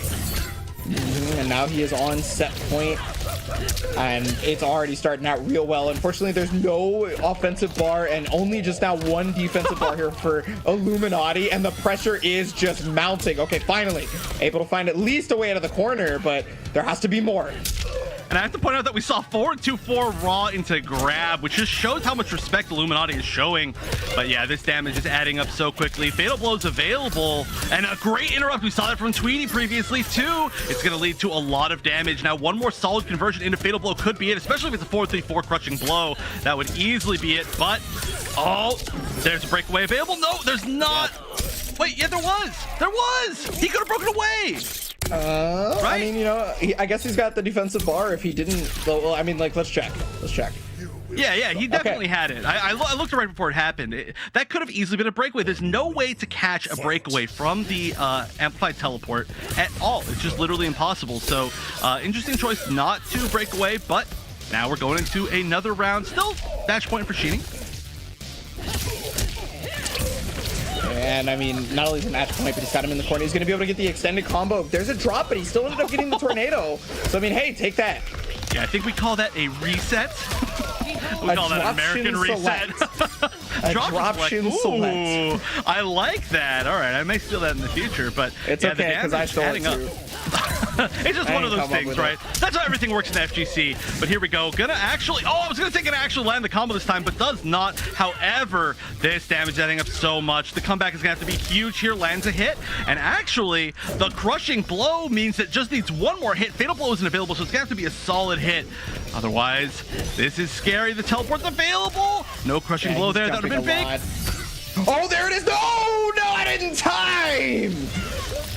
Whoa, that was actually so scary. The potential for the comeback there was huge, but Perfect Shinny now is going to move into the top 3 after defeating Illuminati. Definitely his best placement yet. And honestly, I'm really curious why we've never seen that Scorpion out of Illuminati before, because that Scorpion was looking extremely practiced. And really, I think that there might have been a chance that we've seen his Scorpion, but like months and months and months ago.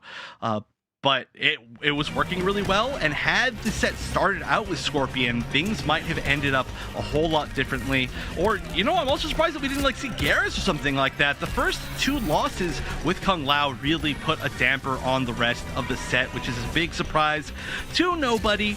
But overall, yeah, I gotta say, Perfect Shinny again, looking better than ever. So like the Kung Lao took it to last round each time, and it was fairly close. So I can totally understand why he would specifically just stick with the Kung Lao after losing one game, right? It's not like it was a terrible loss. But yeah, the Scorpion absolutely just came into play and looked amazing. Yeah, it was looking, I mean, it just immediately practiced, you know, no drops, a lot of great reads, great reactions. Illuminati, I said this before, but I don't understand why nobody really talks about Illuminati. I would have to say it's just like one of the better players just in general, you know, easily like within like, just like that top player level. I don't want to give it like a solid number, like top X players, but easily, you know, able to compete with players like Tweety or players like the Mighty Unjust, but nobody really talks about him. He's from a different region, and I mean, still getting 4th today is actually like worse than he's been doing the previous weeks, but it's still a great placement, especially in a monthly final. But that sets up El Kukui versus Perfect Shinny in the top 3. And like I said, this is I think a best record for Perfect Shinny. Perfect Shinny's made, honestly, has been out before the lower bracket stream matches every single week until this week, and now has made it not only there, but a match past it. So we'll see how that matchup goes in what I'd have to guess is I'm going to go ahead and guess it's going to be Shang versus Cetrion. That's my best guess. I think that's probably a good call, to be honest with you. Kokoi has had success with that in the past, 3 days or so when he had to play Eva, right? Went to the Shang Tsung and did fairly well. So Shang Tsung is not a bad option. The mirror is honestly what I'm expecting. I'm going to be real with you. Yeah, I mean, it's a weird mirror, and it can be a little bit more volatile, I think, just because if one person ends up getting the slight advantage or one person makes one really good read on a teleport, it can kind of just run away for one person. Oh, but interesting, we are going to see another matchup that we saw in the European bracket. This time, Jade going up against Cetrion. Well, maybe not, he's highlighting it, which means that as soon as I got excited, he's probably going to switch back. But it's definitely a reasonable choice. We saw this with Dubasic against Acid Amatsa, and yeah, speaking of Dubasic against Acid Amatsa, we're just gonna keep going. We're not gonna stop. So this is a matchup that we also saw in Europe. No, actually, we didn't see this at all in Europe. We saw it a little bit ago. We saw it. No, we actually never. Dubasic specifically went to Jade today, and then those two didn't run into each other 3 days ago. So we actually did not get to see this at all. Or actually, I think they did, and he chose Jade in that one too. I don't know. Regardless, I don't think we've seen this matchup, but it's characters that we could have potentially seen in Europe, and it's a very interesting choice to go for El Kakoi with all the different options that he has. Going Cabal is it's a surprise, and I actually didn't see what variation he was using, but we'll see. I actually missed it too, but we know he has Slight Gas, and he's probably got Hook Slam. I'm willing to bet. Yeah, I would not be surprised at all. Oh wow, really heavy read right there. But yeah, the synergy between both of those moves, very, very good. Ooh, the breakaway. That's super good for Shinny. I know he's got the Earthquakes going. This Cabal is gonna have a hard time moving forward in any way, shape, or form right now, especially on this mix-up. Yeah, and just taking even more chip and a beautiful stand jab anti-air, knowing that the Cabal jump kick is not really one of those jump kicks that you see all the time. It's not like a Shang jump kick or, I don't know, something along those lines. So able to just jab AA, but again, the raw Nomad dash. That is an option that has been working out more than it probably should. I mean, if it ain't broke. Yeah. I mean, yeah. No, seeing that he hit the first one meant that he was definitely going to try a second one later on. And I'm sure that if El Kakoi saw that the first one was blocked, he'd probably not be as happy to just try it again. But like you said, it's not broke, don't fix it. Well, I mean, look, it catches a lot of startups on boulders, right? So, with a natural barrier. Okay, the anti-air ability from Perfect Shinny, and then apparently the ability to just beat every armor break has just been phenomenal so far. All right, fatal blow now, though, for El Kakoi. That is one of the scariest places when you're a zoner. You can see immediately Perfect Shinny just choosing to go, okay, it's not going to matter. That's probably going to be it. Yep.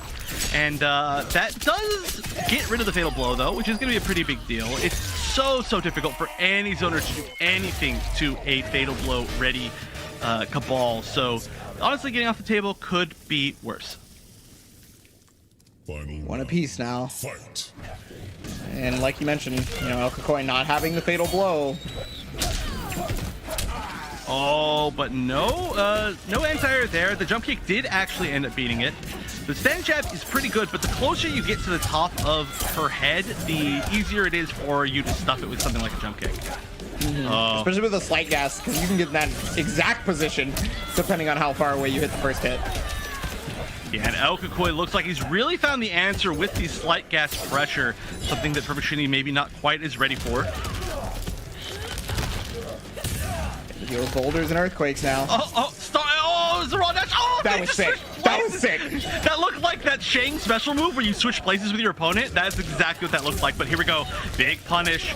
Gonna open up the opportunity for a mix-up, and the grab quickly is gonna be it. Now fatal blow is available. Just needs 2 more really solid hits. That was one of them, actually. Oh no! Tried to fatal blow through it, but unfortunately for Perfect Shinny, he is gonna get spun like a Ferris wheel.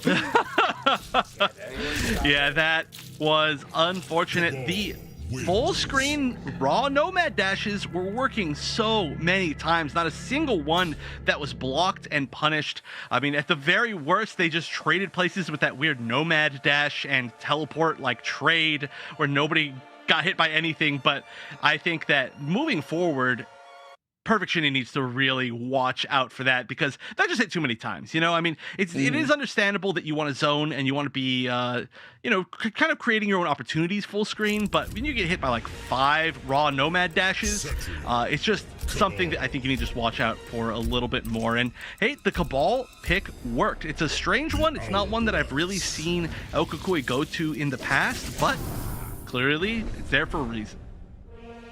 It definitely didn't seem like Perfect Shinny was ready for it in any way, shape, or form. I mean, he was able to get a lot of that opportunity off of Slight Gas mix-up. So, because he would be in her face when normally she would have been further away after, like, she blocked something from pretty far away thanks to Slight Gas. And then, despite the fact that we saw earlier Perfect Shinny fighting up close incredibly well, it hasn't exactly been the case versus El Kukoi's Cabal. Yeah, and again, starting off strong. Yeah, this is looking like El Kukui is very comfortable with this, and maybe Perfect Shinny a little bit less comfortable, but here we go, starting a little pressure of his own. Just a little, though. Oh, and yeah, the Slight Gas is just looking like a really tough thing to deal with. Like I was saying, Cetrion does have some pretty decently good anti-airs, but the closer that you get to her head, you know, kind of like the 12 o'clock position, the harder it is to anti-air. Big crushing blow, gonna break away. Yeah, you can't actually stop that, I don't think. But the Slight Gas allows you to pretty much always get that positioning that you want against Cetrion. So you can see how that's tough. And again, the beautiful anti-air when there is a chance. Round 2, fight. And Perfect Shiny looking a little bit better for this. Already got him in the corner at this point, and to start it out with the 2-1-3. This is the perfect time to use your crushing blow, because look at the damage it afforded. Now you got the restand, catches him out of the air, but El Kukui fighting back.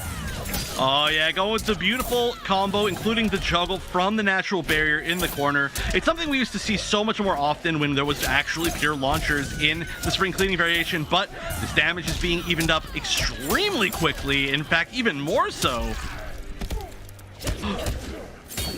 Oh, just needs one solid hit again. I said it so much with Setron, but it's almost always true. And now you gotta be scared of everything. Oh, what perfect a call out!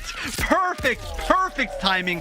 I don't know if the projectile disappeared or if Setron ducked the projectile, but that was absolutely perfect. I really want that ending to be in the replays at the end, because I need to see exactly how that projectile did not hit Perfect Shinny, regardless.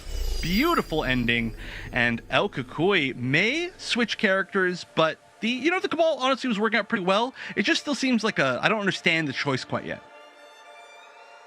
I feel like it was just kind of out of nowhere personally. Like, I wasn't sure if El Kukui was 100% looking for it to take the first game, and then he just kind of got stuck with it. That's what it looks like to me, but that's just me going off of like the hesitation when they were in character select screen. That was all it was. Yeah, so we are going to see a pretty immediate switch. I do think that it was maybe just a little bit of an attempt at trying something out. And you know, again, that's always going to work too. But, you know, honestly, the Cabal was doing perfectly fine, so there's no really need to switch. However, El Kukui is a player who really plays to matchups, so that's more why I expected a switch. Like, something that not only was just going to be like, yeah, he could win, but something that is going to be like, yeah, he's going to win. And this is a switch that we don't get to see all that often from El Kukui. Only every once and a while, but this is a matchup that we are very used to seeing in the Open Series and in other places for Mortal Kombat 11. Two of the top characters still sitting in their nice spots, both upgraded, you could say, by MK Ultimate. Yeah, most definitely upgraded. They get to play the best variation. You just take the moves that you were going to take, and then you just add the better one. Oh, jump on Wake Up into Blast, and it got over the short hop, kick, but that was actually really weird down two, but Perfect Shinny has been really good at controlling the air today, and El Kukui hasn't quite found the right spot. Now, I don't think this is going to kill. I think this one is going to leave just barely alive. It did scale off of 2 hits. Yeah, just barely alive, so opportunity's still here. Needs to find one more big opening, but the damage over time is going to mean so much here. Oh, Oh, the amplify! One like frame away from being punished. Great call from El Kakoi. Yeah, that basically saved his life on that one. Now there's the Bionic Leap and the double amplify to catch you. Yeah, that's always the mix-up when you're fighting Jackie off the Bionic Leap. Is she gonna double amplify? Is she even gonna single amplify at all? Which one is it gonna be? Yeah, well, the answer there was not the correct one for Perfect Shinny, unfortunately.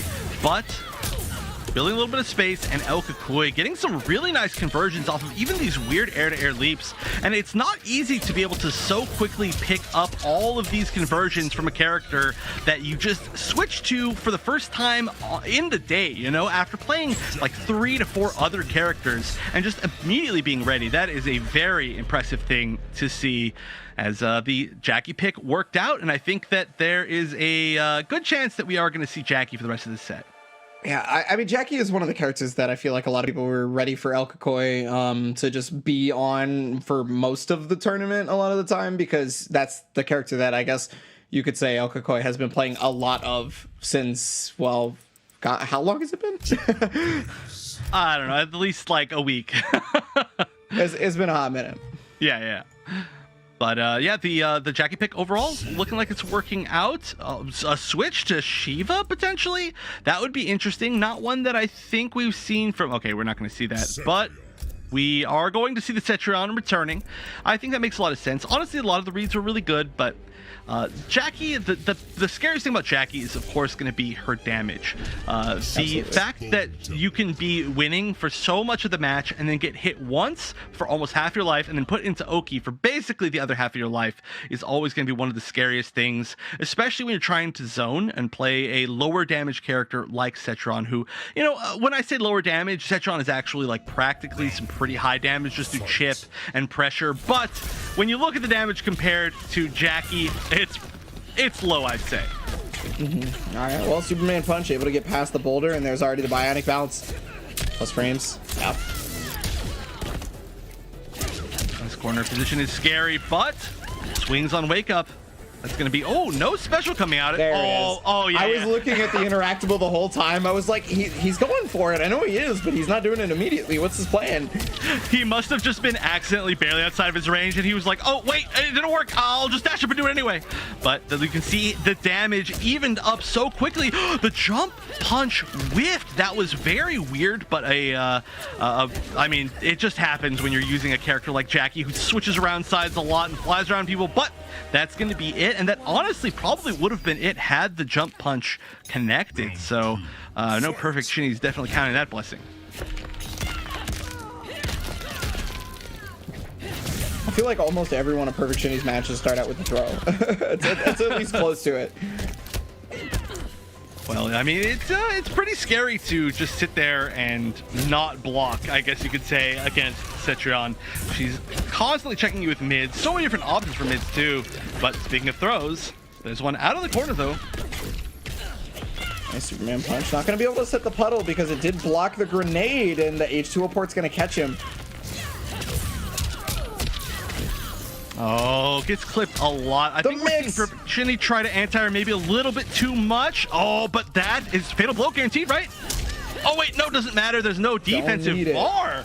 Wow, and Perfect Shinny now is going to take it to game 5. Yeah, I totally thought there was defensive bar, but I forgot it's Jackie who's going to probably spend some on the leap. So great conversion, absolutely guaranteed even for more damage. And now going into game 5, do you think we are going to see the Jackie again or something entirely different?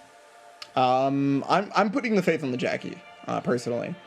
That's just me. But I also have like a lot of faith in Jackie in general, just in all matchups, obviously. So yeah. I mean, there's a reason. That is completely fair, and I don't think anybody would argue with you on that point, except for probably Jackie players. But yeah, the Jackie, it did seem to work out extremely well the first time. Cetrion? Okay, the mirror. Okay, yeah, that's pretty interesting. I was gonna say Frost, that would have been cool too. But seeing the mirror, like I said, this is gonna be a very volatile mirror. So this is a pretty big risk, I think, to take. However, I don't know if El Kakoi is necessarily feeling super confident in any of his other options, and it can be a little bit tough to be switching around so constantly. However, El Kakoi is kind of a pro at it, so I don't expect too many mistakes. However, all it's going to take is one mistake, and you can lose this entire matchup. You could lose the life lead, and then you could just lose so much more after that, or you can get teleported on 2-1-3 punished. There's just a lot that can happen, so I don't know. We'll have to see. Fight.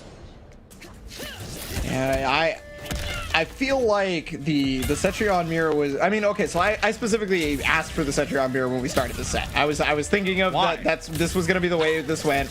I'm just kidding. I'm just playing. No, this is. I was thinking this is the way this was gonna go. I thought it was gonna be this way from the get-go, but yeah, it got there in the end, right? We could have basically just started with a fresh first to one and just had them play the Cetrion mirror, but it's all about the journey and not necessarily the destination. And right now, Perfect Shinny is taking quite a bit of a lead here. However, like I said, it's just going to take one big hit, and then El Kukui might find an opportunity to get this life lead back. A great call out right there. Good conversion. Fatal Blow's available, but there's just so much life left for Perfect Shinny. Oh, but here we go. This is the start. doesn't matter if you play Cetrion, you can get 50-50 too. Oh my goodness. Just barely not a whiff punish. There it is. And there it is. The comeback did happen. Both players absolutely knowing what they were both fishing for. And it was 1-1, 1-1, 1-1, 1-1. And eventually, one was going to hit. Nice. I like it. One was going to hit. Exactly. And that All right, means... well, set point for El Yep. Kukui right now, trying to get the rematch. Perfect Shinny, though. This is going to be the highest places they've gotten so far, no matter what. Oh, yeah, that is a great way to start. And like I said, the life lead is so important in this matchup, and it is just constantly going more and more in El Kukui's favor. He's looked so comfortable on Cetrion offense the entire day, making very, very correct reads. And he did start off the day playing... Oh, no. Oh! No. Pretty sure it's just Observer. Pretty sure. Okay. Yep, looks like it. They're continuing to go in, but Oh, is that? the Oh my throw goodness. into some chip actually could have been some more guaranteed chip. Catches the teleport. We see the teleport in slow motion, and El Kukui is going to win the mirror in game number 5, as that was a really close set. But overall, El Kukui is just looking more and more like he should just commit to the Cetrion every time. I mean, you can play all you want for matchups, but in the end, Cetrion is almost always going to have some pretty good matchups. And so that is going to confirm the movement into top 2 for El Kukui. But like you said, the highest placement so far from Perfect Shinny, and certainly going out both of his losses in a pretty competitive fashion. You know, 2 game 5s, some basically like near win scenarios, and wow, I honestly I think it just hit before the projectile hit. I was really excited to see that again. It looked like the projectile hit and then bounced off of Cetrion. Had that been like a frame earlier, it would have killed out of the fatal blow, but perfect timing. Regardless, it didn't end up mattering. Congratulations to Perfect Shinny, but now we do get to see that rematch in the grand finals that we were talking about. Yeah, so, I mean, so Tweety was pretty successful versus the Cetrion for most of it, up until the adaptations that El Kukui brought out.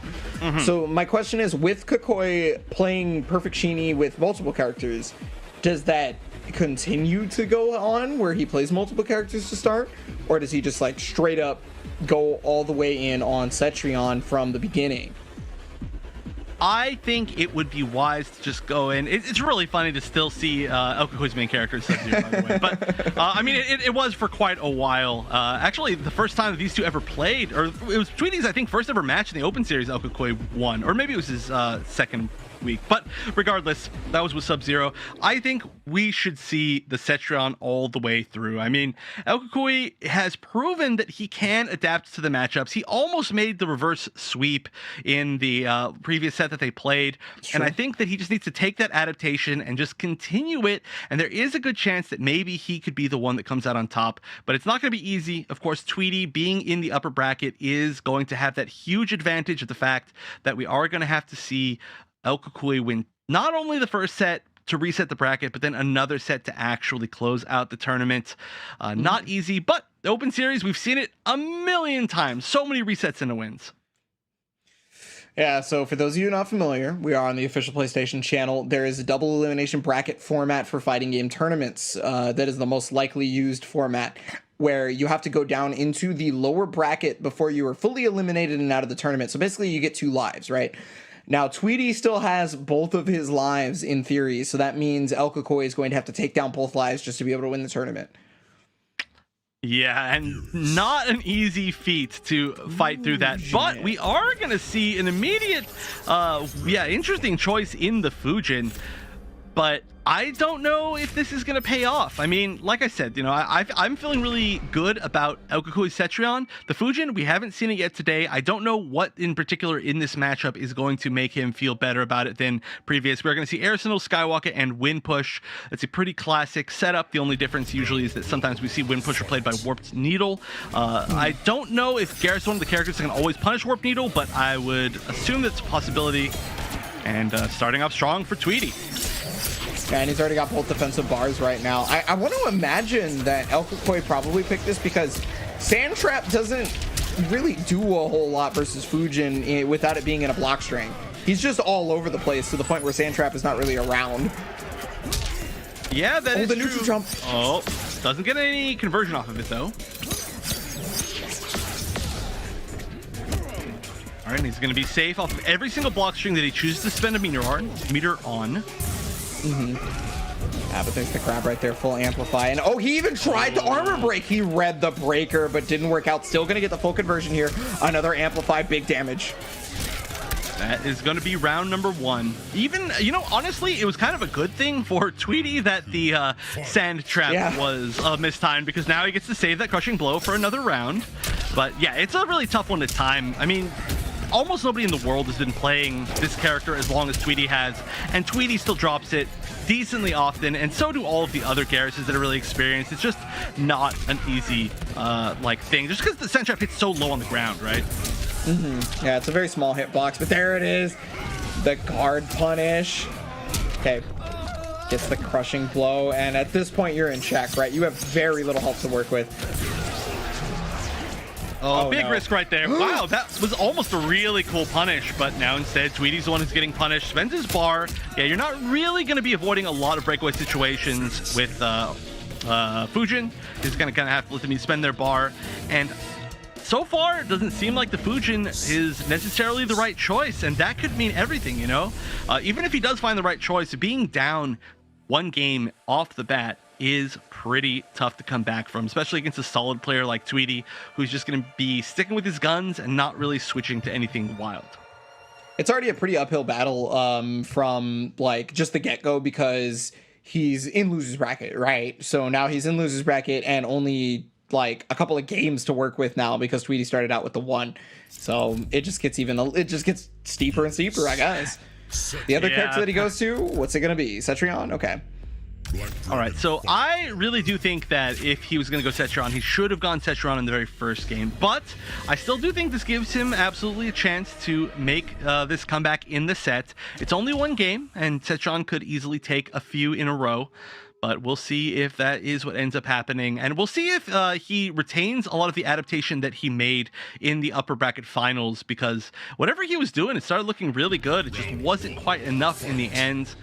But we'll see if it can kind of continue to grow and adapt as far as playstyle.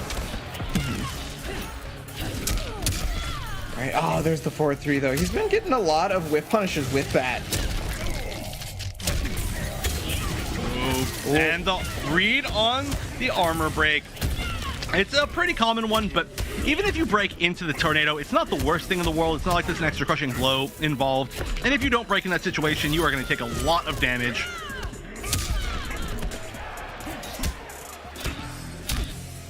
There is a corner interactable here. It's a good way to get out. No, just choose to roll again. It seems like El Kakui is going to that forward roll a lot in pretty much all of his games. Oh no, quick fist, okay. Yeah, I mean, the interactable is basically a non-factor right now, because Kakoi hasn't even looked at it. I know. Teleport. It's actually pretty surprising. Oh, and that's going to be the round for sure. Yep, not gonna be able to break at all. But yeah, the interactable is super strong at getting out. I mean, there are some iframes on the interactable, very similar to the jump interactables. You can also go off of it into a dive kick that's plus on block. So there's just a lot of ways to use it to get out of tough situations in the corner. However, Kukui never took advantage of it. I mean, despite that fact, you know, Kukui is still at least pushing him out now. He's no longer stuck in the corner throughout this whole thing.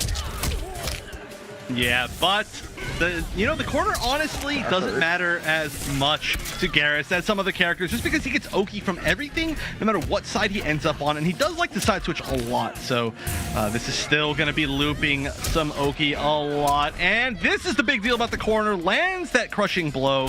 Now just needs one more hit. Yeah, I mean, even with the Fatal Bro right now, it is looking real scary. He's going to have to play perfectly from here on out. He only has the 3%. He was able to get over the Sand Trap. There's the Amplify again. Now he has no more offensive bar. Oh, but there it is. Chase down Tweety. 2-0.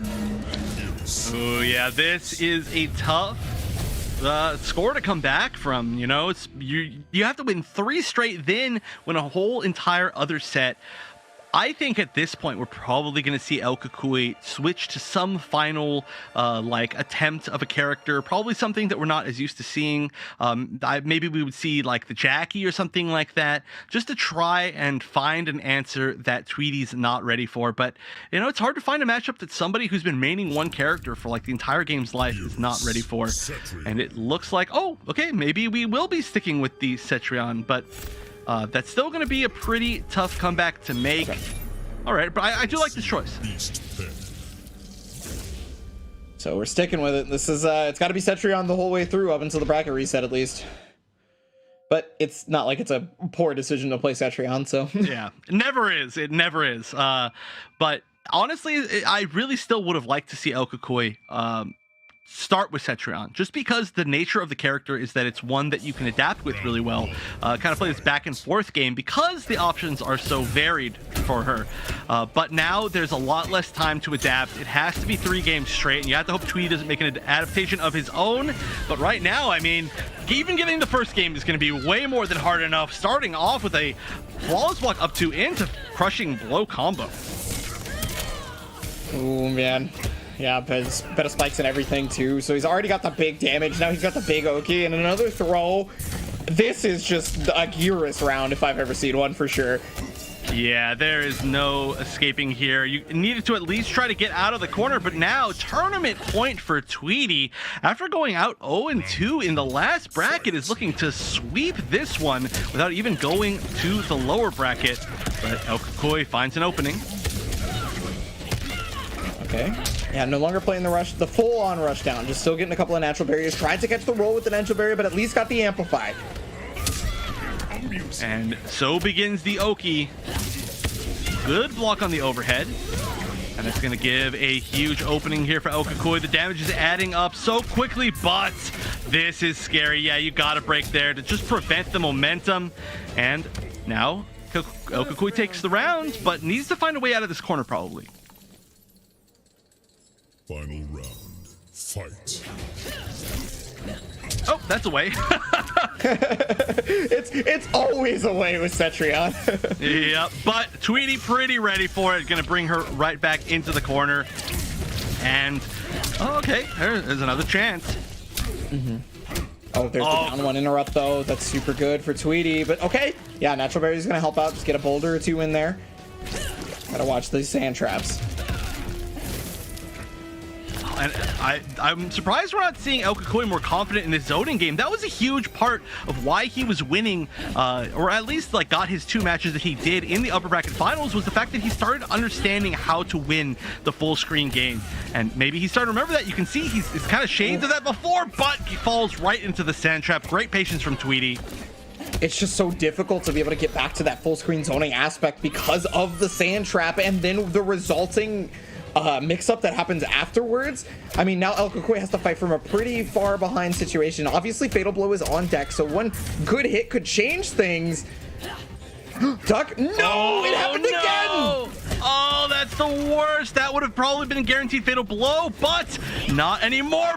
Still, though, finds the 1-1, and At the literal last hit of life in the tournament, El Kakui says he's not going down without a fight, gets the conversion into a fatal blow, and manages to get a game on board. But you could see, even though it did eventually get punished, I feel like being able to at least threaten to challenge from full screen changed that matchup so much. And El Kakui figured that out. However, still has to win 2 more games. So was it too little too late, or will that be able to push to the reset? Who knows? It's only too little too late when the set is actually over. You just take what you can get the very second that you get it, right? Like it's you got to stay alive right now if you want to win this tournament. So it can't be too little too late until, well, if Tweety's able to take this game right here.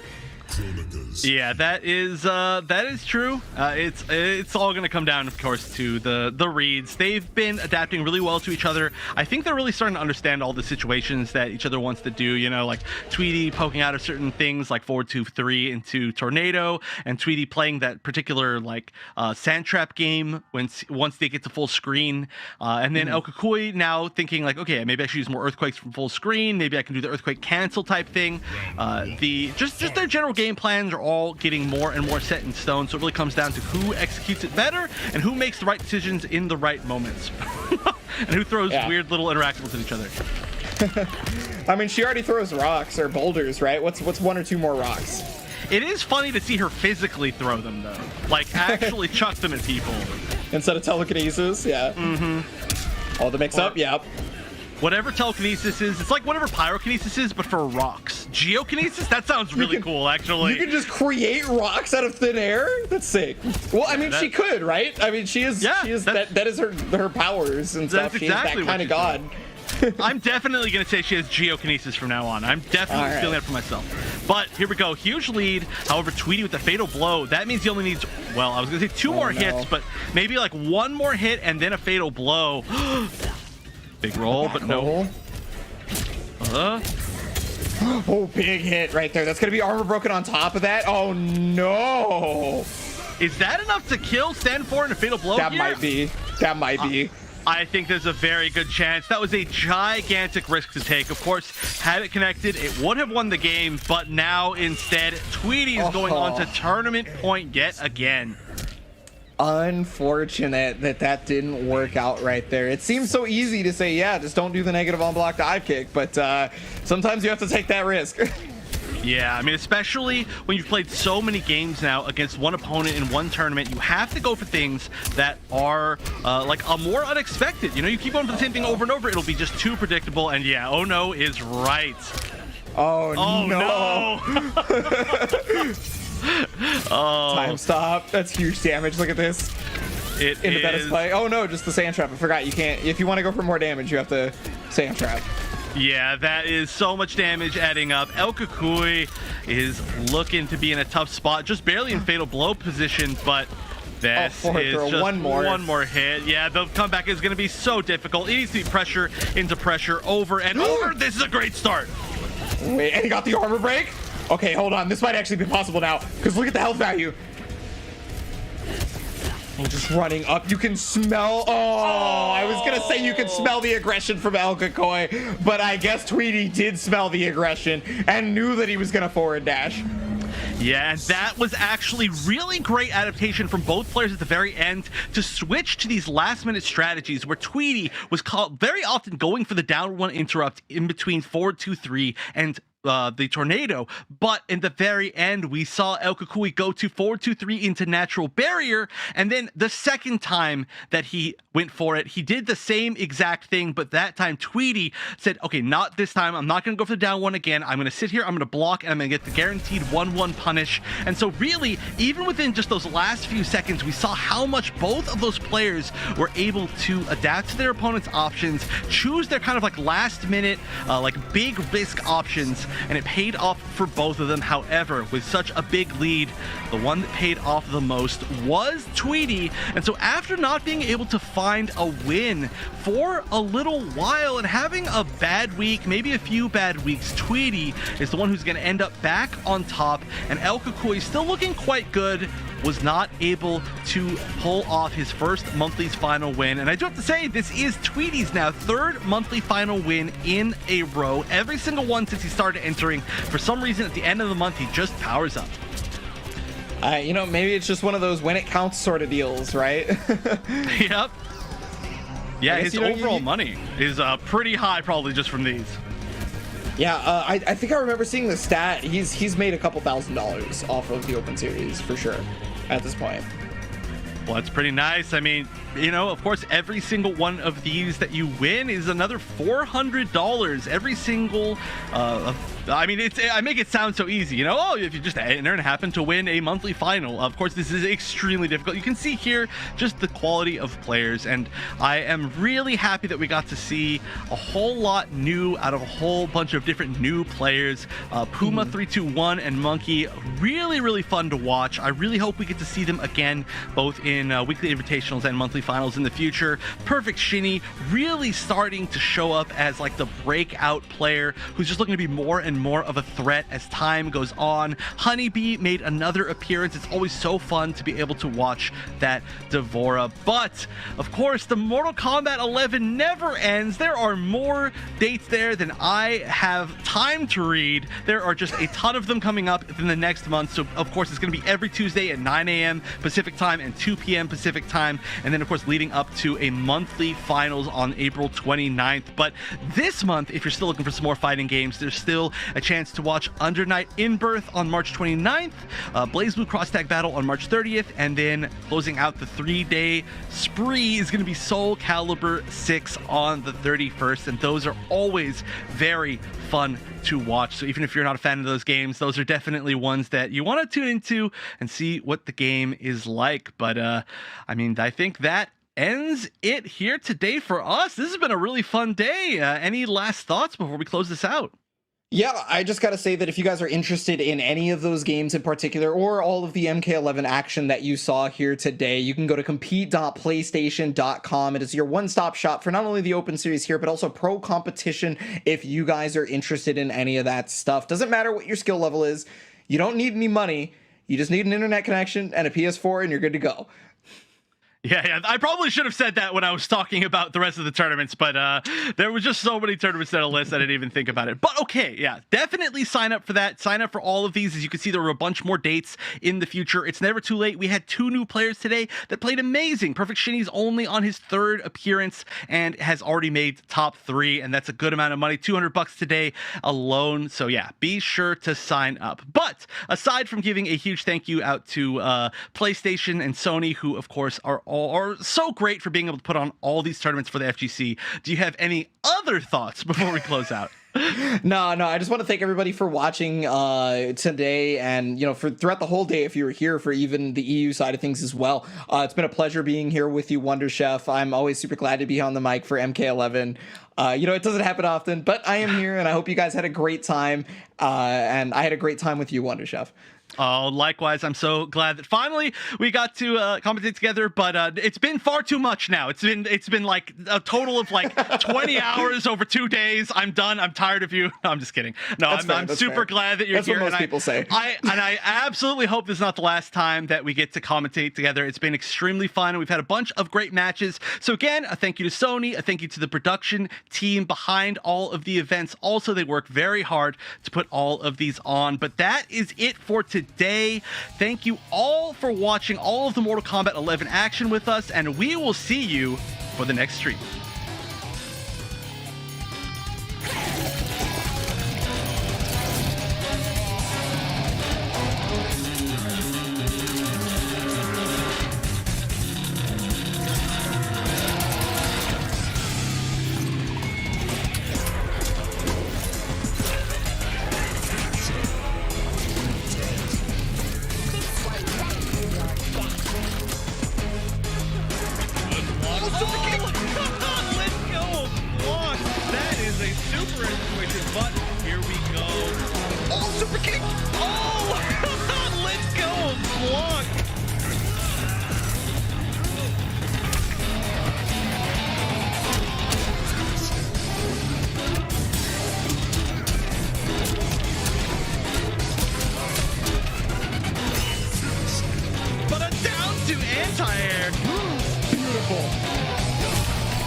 this. Wow.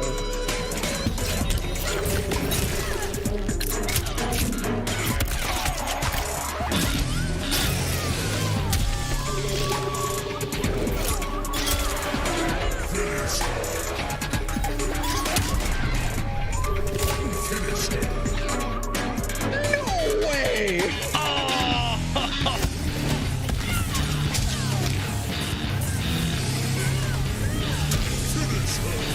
Oh my goodness, what a call out on the natural barrier.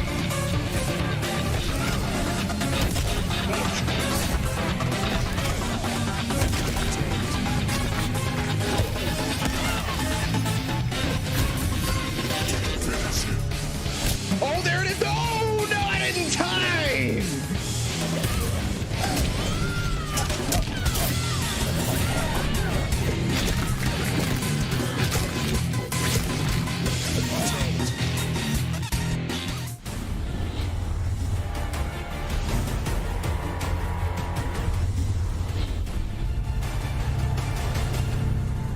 PlayStation. You can't hold me down. Yeah, how you let me know? You won't beat that out of car. Looks like bling. Going up, going up, going up, yeah. Going up, going up, going up, going up, yeah. Going up, going up, going up, going up, yeah. No! No! No jokes, no gimmicks, just combat.